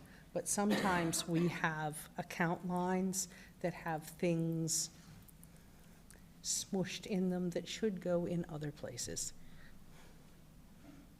Just because you used the teacher's salary line item for an example, Mhm. if we were to add next year's numbers, do we know even what that percent increase might be over our overall budget currently? Just to kind of give us an idea of what we're looking at in terms of like. I have not done the salary projections for next year yet. That's actually a position budgeting process that I'm learning how to use our software to do. So I had a training in August, I had a training last week, I have a training in early November, so I should be able to do the salary projections fairly efficiently. One of the reasons I'm asking about these updates now is because, as you know, the town's trying to get us to meet a November 1st deadline that's never been adhered to since I've been on the committee for 7 years now. And I think there's a reason why. I mean, there's obviously a lot of time that goes into the budget build and things that. The town has a deadline that conflicts with the deadline for the school committee. Correct. So Aggressive about getting some numbers to and them. I am working as fast as I can on I know you all are. of the things. No, I've tried to explain this as well, that our timeline does not match their timeline, unfortunately. But maybe some of this will help Right. explain that, hopefully. Since some of them will watch the meeting. So, Thanks. all right. Well, my understanding of her meeting was at the end of October was this a strategy session as to like how the town is gonna take their They want budget our number. preliminary budget. That's what they want, and we don't have that. Like, they want us to put a number out there. I didn't get that. I'm not, my understanding was that they're trying It's been to, requested. that they're trying to have a strategy session to say, this is how much we spent this past year, 14 million, 568,000, some odd number. They want to try to find out, okay, is it going to be 3% more? Is it going to be 5% more? Is it going to be, big top level, not like Right. line items, but more or less. But we don't have that. That's the problem. We don't. Right, so have I that. think that's the whole point, is that if it's a 3.5% increase, we can multiply this times 3.5% and say there's this differential there. Are we going to make it with our contracts with the increases in the salaries and steps and all that kind of jazz? My concern is putting out a number that Yep. potentially is too low, and then Yeah. having the town come back to us and say, well, that's the number that you gave us, and creating a whole new problem. Right, no, I think they're looking at, my understanding was they're looking at it from a planning perspective, like how to plan so that, Agreed. I think it is. I don't think we can provide But them what they're looking for at this not a hard time. number. I agree with that, yeah. But we never have either. And I think that this request came out of looking at an old bylaw that, again, had not been adhered to, and, But it was also written without consideration of the school committee's Right. budget timeline. and it's being compared to towns that are one town, one district, instead of three Partially towns, regionalized. 4 school committees, 9 budgets. So there's a lot of considerations that go into Sure. Union 31. Well, if somebody could tell me of any school committee in the state that has their budget ready on November 1st, I would love to talk to them and see what structures they have in place that provides for that. I'm told Duxbury does, but again, one town, one district. So. I have no I was just wondering, I know they didn't. Any questions about the financial report? I just have to ask the question. I know last year we had a lot of unbudgeted expenses. Just asking if there was any unbudgeted expenses that occurred since this budget was approved. I don't know if that's.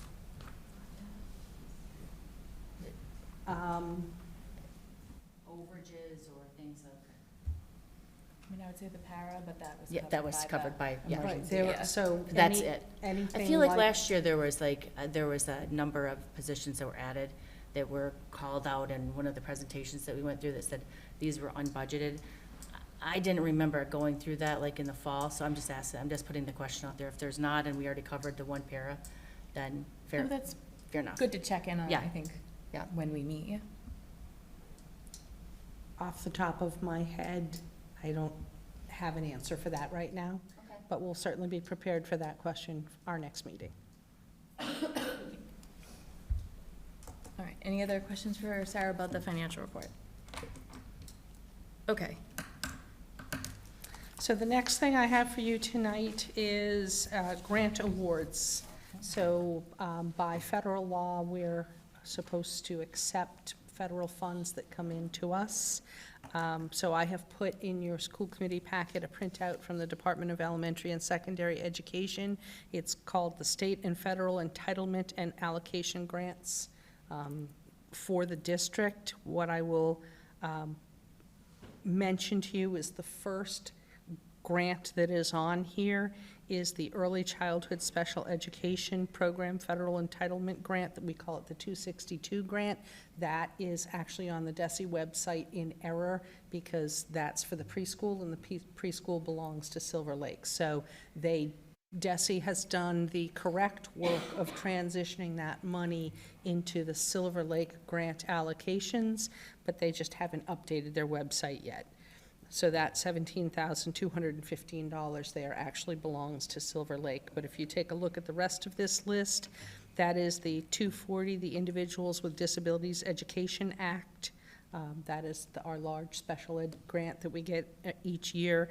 That is $340,365. If you recall, we allocated a large amount of that grant towards tuitions for the FY25 budget. The next grant down is the Title I, Part A, $114,779. Title II, Part A, $20,129. Title III, out of the 4 entities we work with, only Kingston gets the Title III grant. That is the English Language Acquisition and Academic Achievement Program for ELL students. That is $11,687. And then the Title IV grant, Student Support and Academic Enrichment, that for $10,000. So the total amount of grants that I'm looking for you to accept is $496,960. I will make a motion that we accept 490, can you just repeat the total again? $496,960. Sorry. $496,960 of grants for the Kingston School Committee. Second. All in favor? Aye. So the last thing I have for you in my report, you had asked for an air quality testing quote. In your digital packet, it wasn't labeled with the correct numbering of 7C3. It was in there. I've relabeled it during the meeting if you're looking. There is a quote for visible mold inspection, which is $2,600. To add in air sampling, that would be an additional $850 for a total of $3,450. And then, just as a clarification, this is assuming that once Mr. Materna gets his report back from the KTA regarding their quality test, then we'll determine whether we want to run our own. So we did not vote this last time, we were just asking for the quote. Yes. Okay. So I would like to make a motion that we hold this until we hear back from the KTA's testing. Is there a second? Second. All in favor? Aye. All right. Thank you for obtaining that. You're welcome. Okay. And also, just point of clarification, that that's just for the inspection. That does not mean that we have visual mold. That'd be for an inspection to see if we have mold. It's, I missed part of what you said. It's not for. we don't know if we have mold. That's what the It's inspection just is an called. inspection. Yes, And we're not assuming that we do. We were just asked to provide a quality test. correct. Thank you. I just don't want someone to ask if we knew that we had mold and we did nothing about it. Good point. Well, the air quality issues, I believe, comes from this, it has to come from something.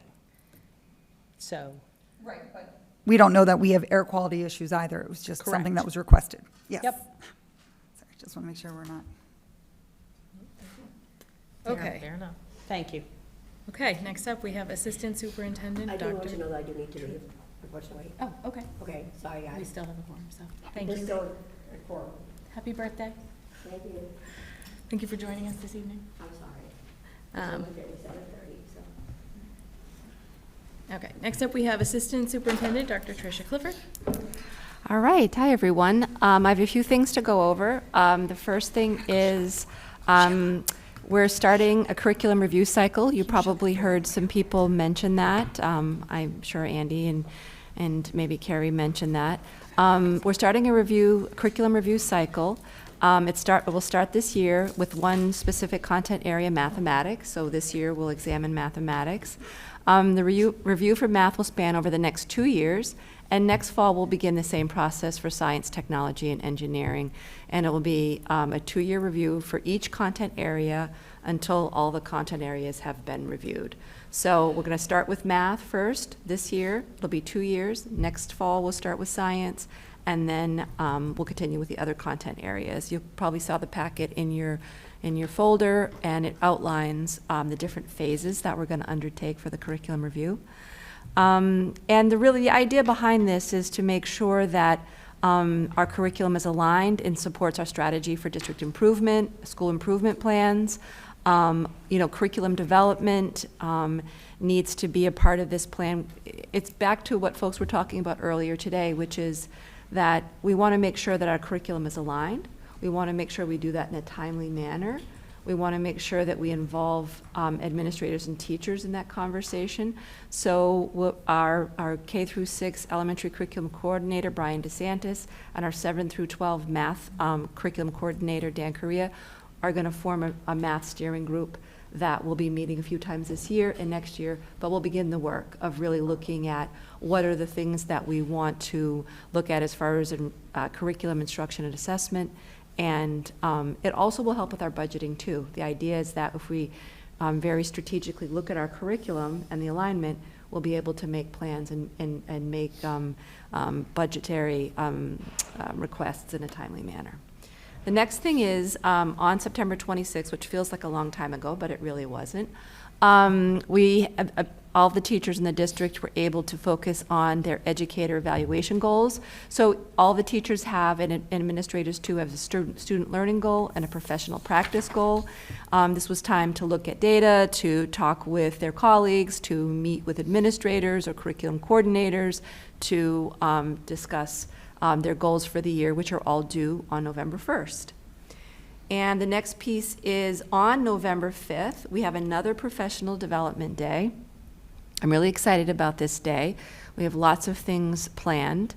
So for K through 2, we have a professional development that's going to be provided by a group called the Stern Center out of Vermont.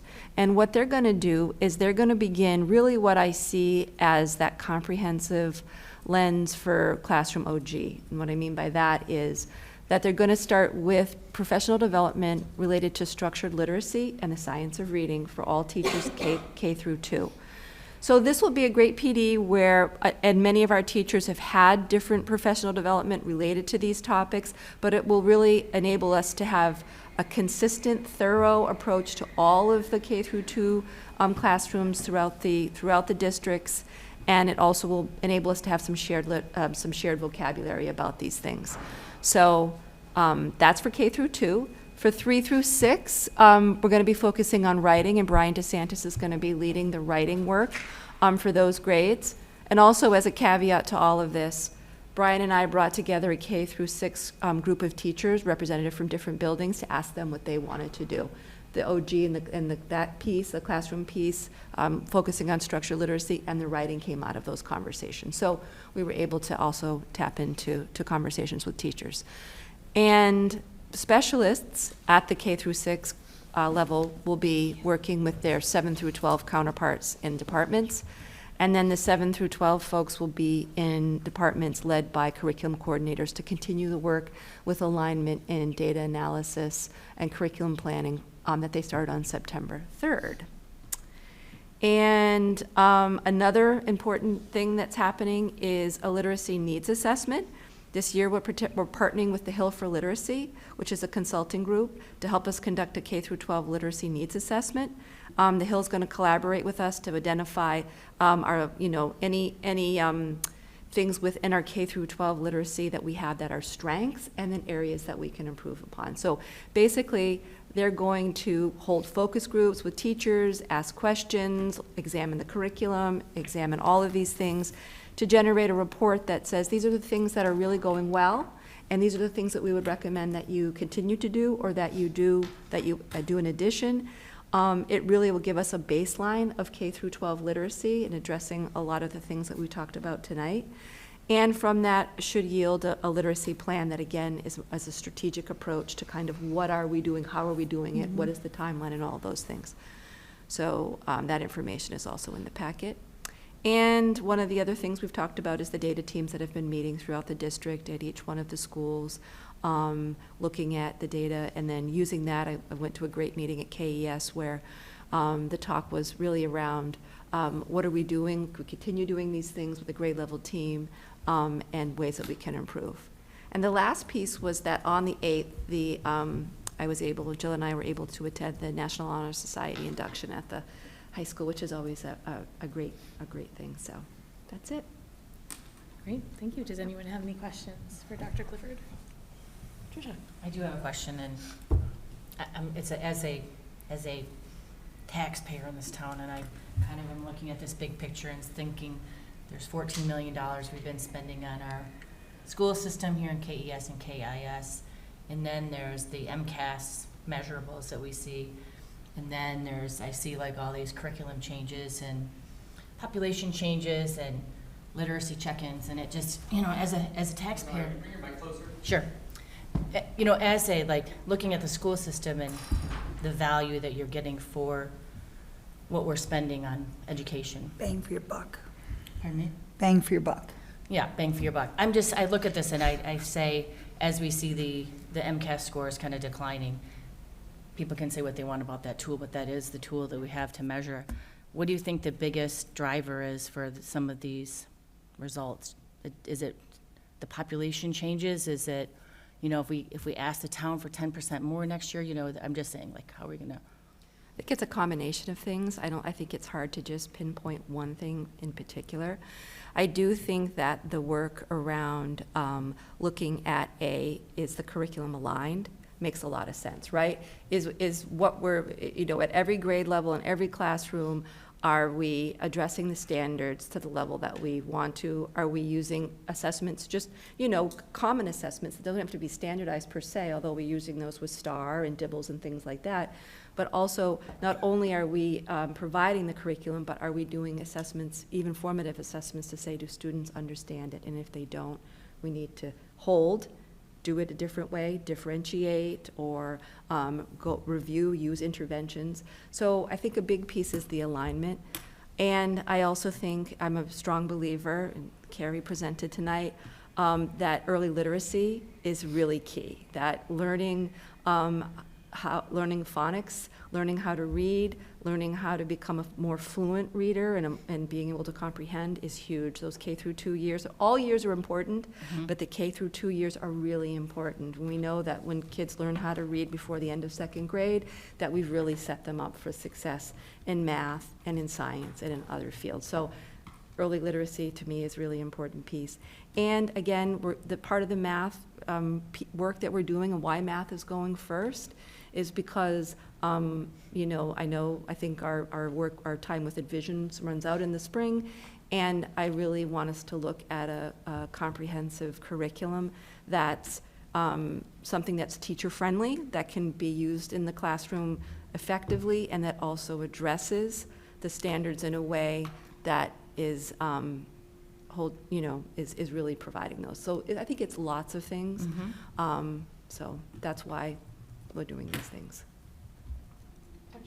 Sure. I'd also like to add just a few things to put this in context as well. The state also issued their own concerns, disappointment over the rate of recovery since COVID. But I think one of the things that was really eye-opening for our high school staff in particular is they took the MCAS 2.0. And if you recall, right around the same time that we were shutting down for COVID, the state was introducing the next generation MCAS. And so we spent 2 years changing the way that we teach and also implementing a test partially and then fully. So one of the things that I think that we need to look at when we look at that alignment is not just what we teach, but the types of questions that students are going to need to be able to answer. And are we providing them with those opportunities in the classroom? That type of alignment is also important to the student's success in terms of this measure. So I just wanted to point that out, that it's not just the what that we teach, which is very important, but the level of expectation in terms of the types of questions that students would be interacting with, the kind of problem solving that's expected of this more difficult test. I'm sorry I interrupted you to say bang for your buck. I just know that it was a phrase that was used a little bit in the spring. But on that point, I know that we are still spending below the state average per student. I'm not certain with this year's figures after our 10.6% increase overall in Kingston, but Kingston actually had a negative increase this year, so I'd imagine that number is still below the state average per student. But the other day, there was some discussion at the regional meeting about whether teachers had access to the test questions after the fact, and I'm just wondering if KIS did receive any MCAS questions that the teachers can use. We didn't. Okay.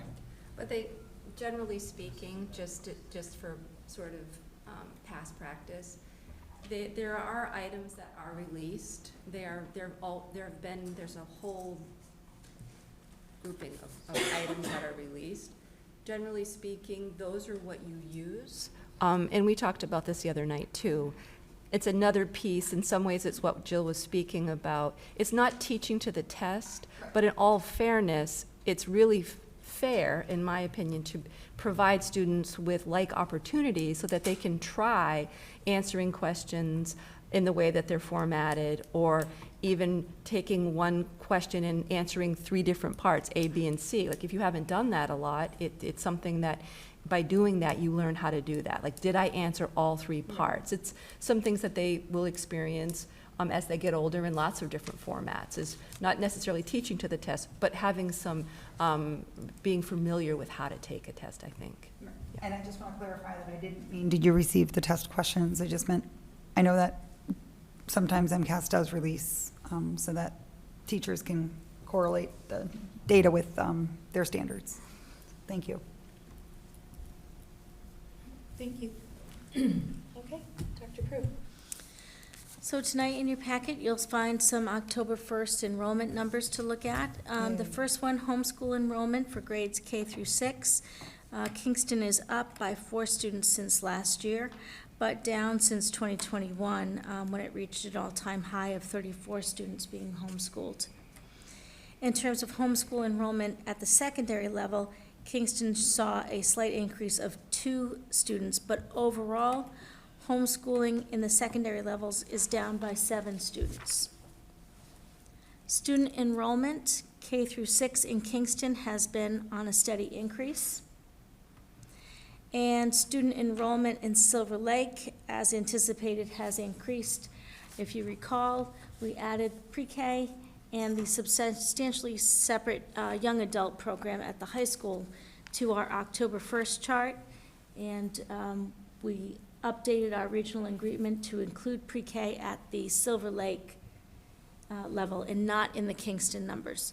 So you will see on your October 1st chart, you'll see grand totals for each of the districts, Halifax, Kingston, and Plimpton, and the total for all of the districts combined, which is 3,610 students.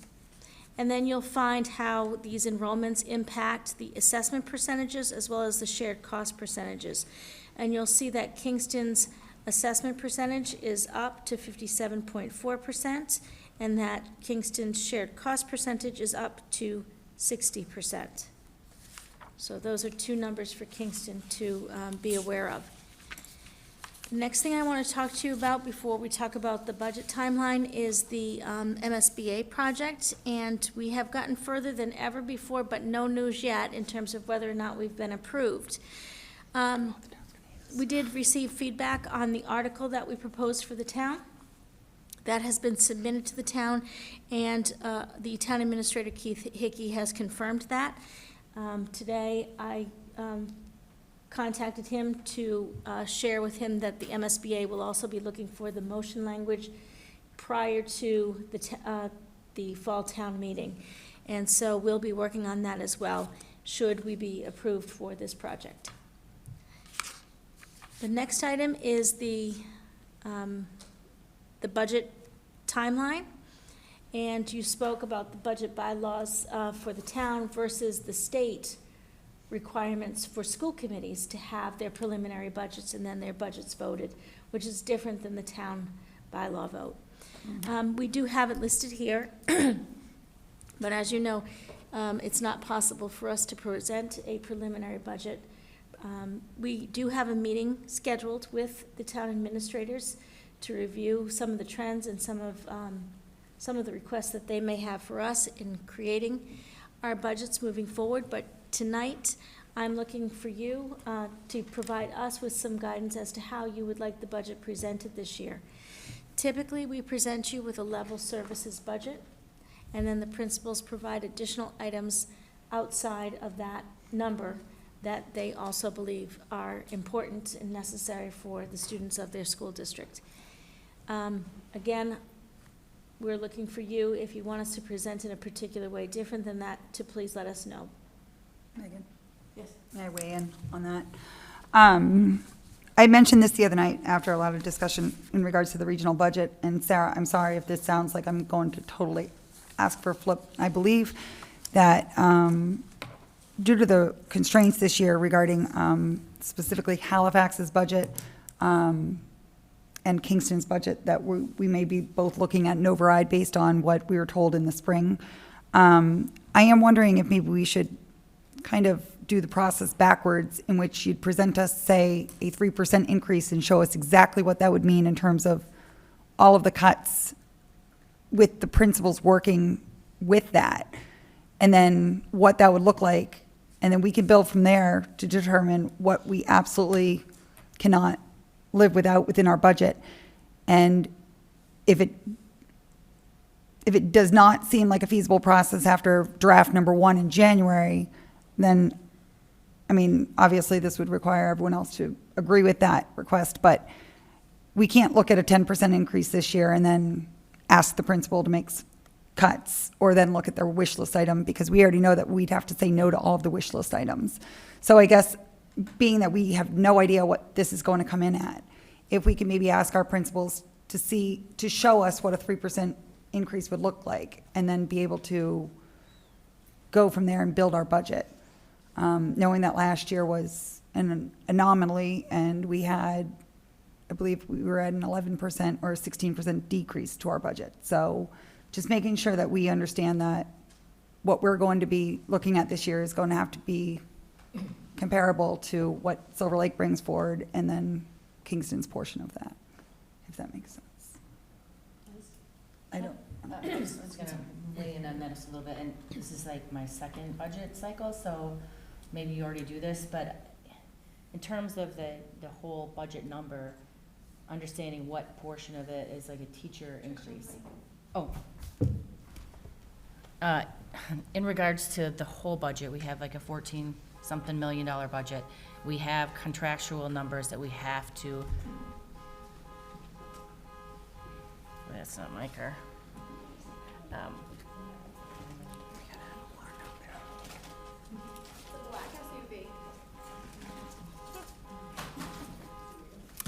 Oh, okay. I have a navy one. I was just thinking in terms of, okay, we have an overall budget. We know that we have to pay the salary increases. We have to pay steps. We have all these things that we have to pay. After that, so it's like, what is that going to equal? And then after that, it's up to the principals to say, okay, I need all these other things. So I feel like, I like your idea, but I just would add in there to break it apart, to say, here's what the obligations are, and then what it looks like if we do 3% on top of that. Not for a total of 6%, but No, just for. not for total. Right. No, just in terms of, So just to be clear, for example, your teacher salary has a 3% increase for FY '26 over FY '25. It built into the salary schedule, so if you consider that teachers will move steps and potentially lanes, there could be a 6 to 7% increase just in teacher salaries, which is 80% of your budget. Yep. So if you ask for a 3% increase overall, I would be applying the contractual increases for salaries, utilities, insurance. I don't do insurance with you. Utilities, and then see if there's any money for the principals. no, I was thinking that if you bottom line that out and said, here's what the cost of increasing the salaries and the steps, then saying, here's 3% of the budget, and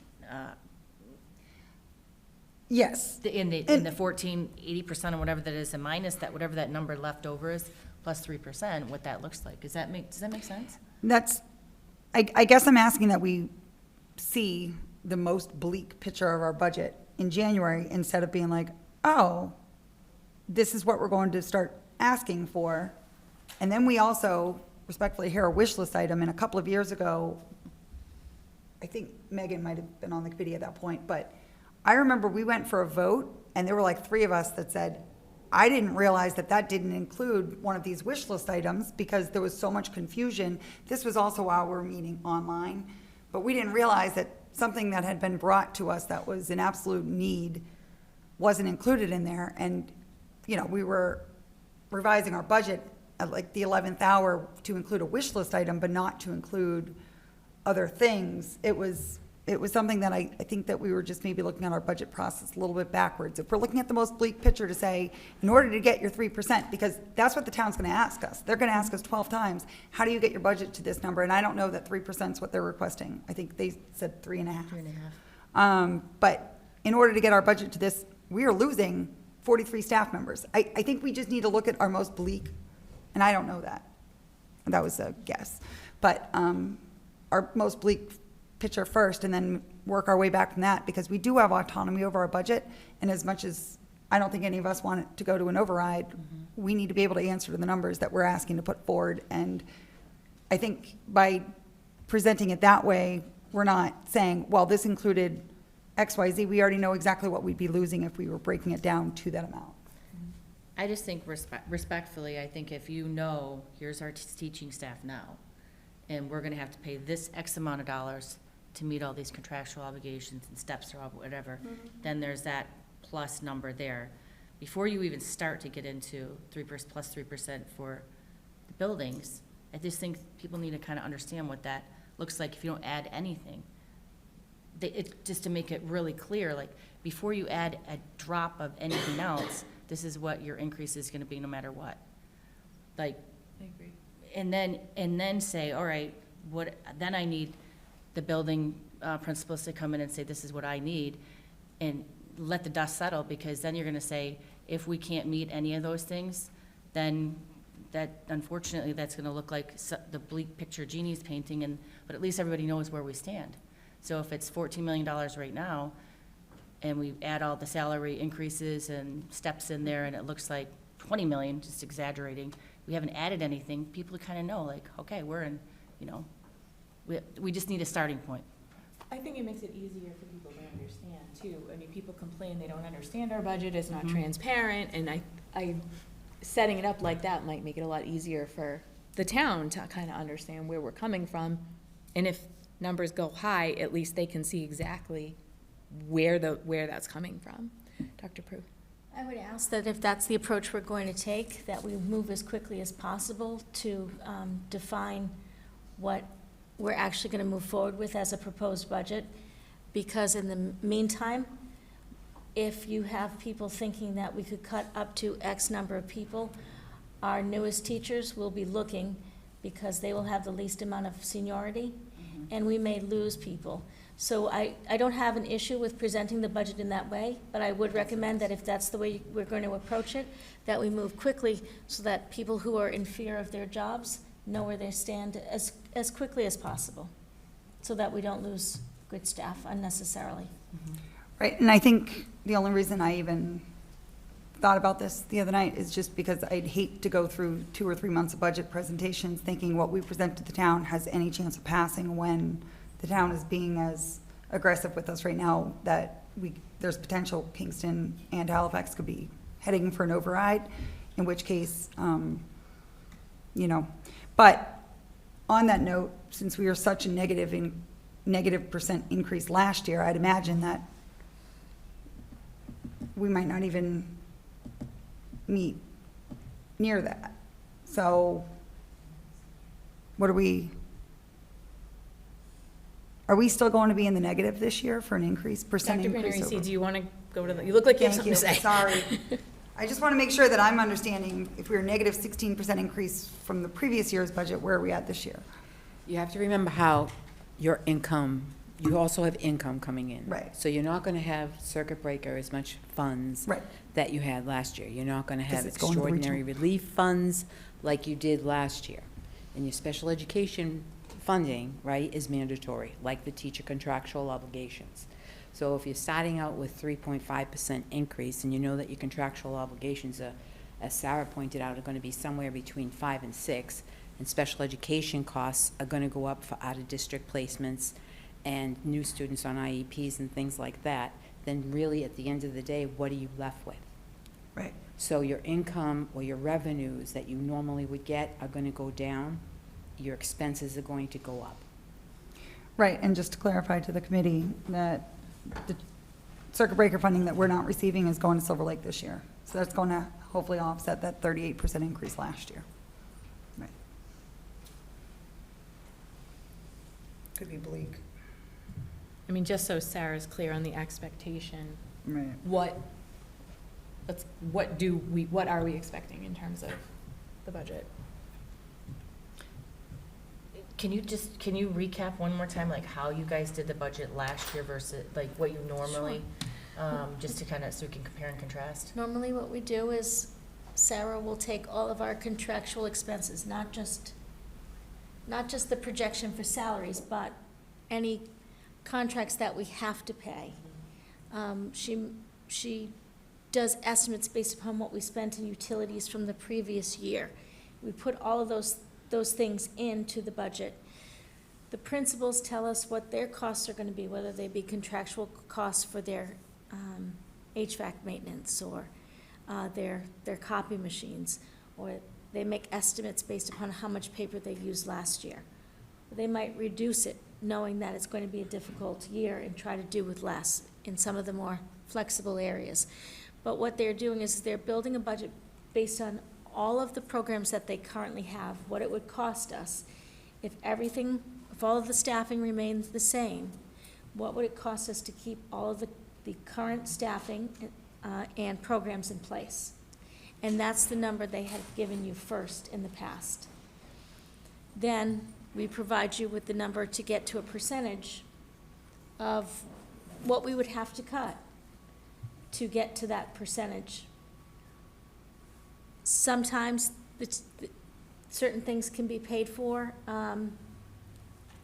by not, I know that we made a lot of cuts to online programs, software, for example, last year.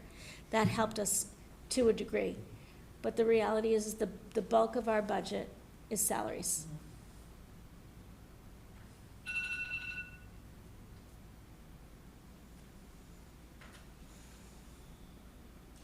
I think a concern, since you were asking, and in years past, you've always said, what would you like to see? And I know that one of the biggest things that I've got in the back of my head is that third grade class that we just were able to add for this year, so that there were not 28 and 29 students in third grade. That class is going to be moving to fourth grade. We're anticipating that we're going to have high incoming kindergarten projections. We currently have up to 27 kids in kindergarten right now, so we're going to have to maintain that 8th class for kindergarten without knowing the projections for next year. So we're already moving up at least one teacher that we're going to need to move along, a staff member, or that we could either pull from another grade that has less, or we're going to have to hire at least one new teacher. So that's already something that I think we're going to have to look at I have on a wish concerns about list. too. I mean, I think we might need a first grade teacher as well. We have 190 kindergarten students. Right. Even if we don't worry about incoming, those are the ones we have that Right. we're gonna promote. So it's first and fourth that I think are gonna be in that same boat. Yeah. And I think that, in terms of priority, I think I'd like to see the teachers at the top of the list for that. Agreed. I just, yeah, And then okay. Was that clear, or are you still not really sure what you're being asked? Sarah, if you want to do it your typical way without me making anything more difficult on you, that's fine. I just don't want to see everything and think that it's a better picture than it actually is, but. Maybe a different phrase might say, like, principals, when you put your budgets together, like, please keep in mind, we don't want to cut staff. So if there's anything that you can not put in there, so when it lands to us, it's in like the best shape it can be, hopefully. I think that would be really helpful if you guys could do that. So would you be okay with me starting with a level service budget? Yes. In October and November, working with the administration and the principals to bring it to you in January as a refined budget? So if a level service budget is a 3% increase overall, would that be okay, or? I think that would be reasonable. I also would like to request that maybe we are able to see Silver Lake numbers as well, so that we know what we're up against in terms of our budget. I sit on both committees, so I'll see both of them, but just so that I know that last year, there was a conversation that I had with the chair where he thought we were in a position to add positions, and I was seeing things exactly the opposite from the Silver Lake perspective. So I think that able to keep all of us on the same, wavelength in terms So, of. one of the metrics that I used last year, I refer to as the total cost of Yep. education. I understand the importance of that for the town. Yes. So, when the budgets are, the preliminary budgets are final, my intention is to, as we go along, to post them on our website so that they're available to anybody, because that's what most school districts do. Okay. So, With big words, draft on it. yes, Preliminary. Thank you. preliminary. Yep. I Preliminary. appreciate that, though, because that gives anybody an opportunity to go take a look at Yes. it themselves. Yeah. And you know what, Agreed. if somebody else were to catch something, they could bring that to say, hey, this might be something you guys have flex on. It's possible, so. The public budget hearing is February 3rd. Okay. Are we all in agreement about moving forward? Yes, Dr. Prue, Sarah? Okay. Thank you, Sarah. Thank you very much. Okay, moving on to the last remaining things, report of standing committees. Admin review, I know we're gonna have an executive session following this, just Yep. to get an update. And then there may be a meeting coming the end of the month, but Katie will let us know Okay. about that. Bylaw, There was just people named to bylaw the other day. all right. Plymouth Area Collaborative, unfortunately, we did not catch Sheila before she had to leave for an update on that, so next month we'll make sure we find out what's going on there.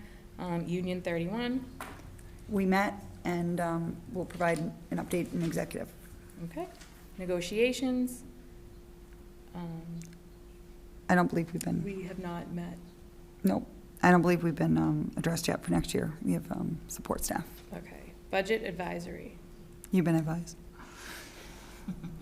facility oversight. Okay, and policy technology. Okay, excellent. Is there any new business? All right, and approval of the bill schedule, single signature warrants. Last week. Thank you. The meeting is our meetings are currently out of sync with the town's bill schedule. So last week, there were 12 vouchers totaling $235,836.31. They went out digitally as a single signature warrant on October 15th, and then were submitted to the town for payment. Is it possible to sync up with their schedule? It is, you would have to move your school committee meetings around. But everyone does have access to that information if you request it through Sarah, right? The warrants, yes. Okay, thank you. Okay, and other matters unforeseen at time of posting. Okay, great. Otherwise, if we have a motion to adjourn and enter into executive session, not to return to open session? Do you want to do your dates first? Oh, dates to remember, yes. There is an early release this Thursday for K-6 parent-teacher conferences. There will be no school on November 5th for an in-service Teachers' Day. Also, it's Election Day, please remember to vote. November 11th is Veterans Day. We do not have school for that. November 14th is a joint meeting of Union 31 and Silver Lake. November 27th through 29th will be Thanksgiving break, and our next meeting is December 2nd, 2024, here in the town hall. Megan, can I just add something back for Union 31, please? Sure. The Union 31 meeting on November 14th includes the curriculum, special education, and technology presentations, and it is strongly recommended that everyone attend so that we're all kind of kept updated on those things that may be requested. Thank you. November 14th. Okay. Do we have a motion to adjourn? You can read. Okay, I'll make a motion to adjourn into executive session in accordance with Mass General Law, Chapter 30A, Section 21A3, to discuss strategy with respect to collective bargaining for contract negotiation and a superintendent and executive session pursuant to Mass General Law, Chapter 30A, Section 21A7, to comply with or act under the authority of any general or special law.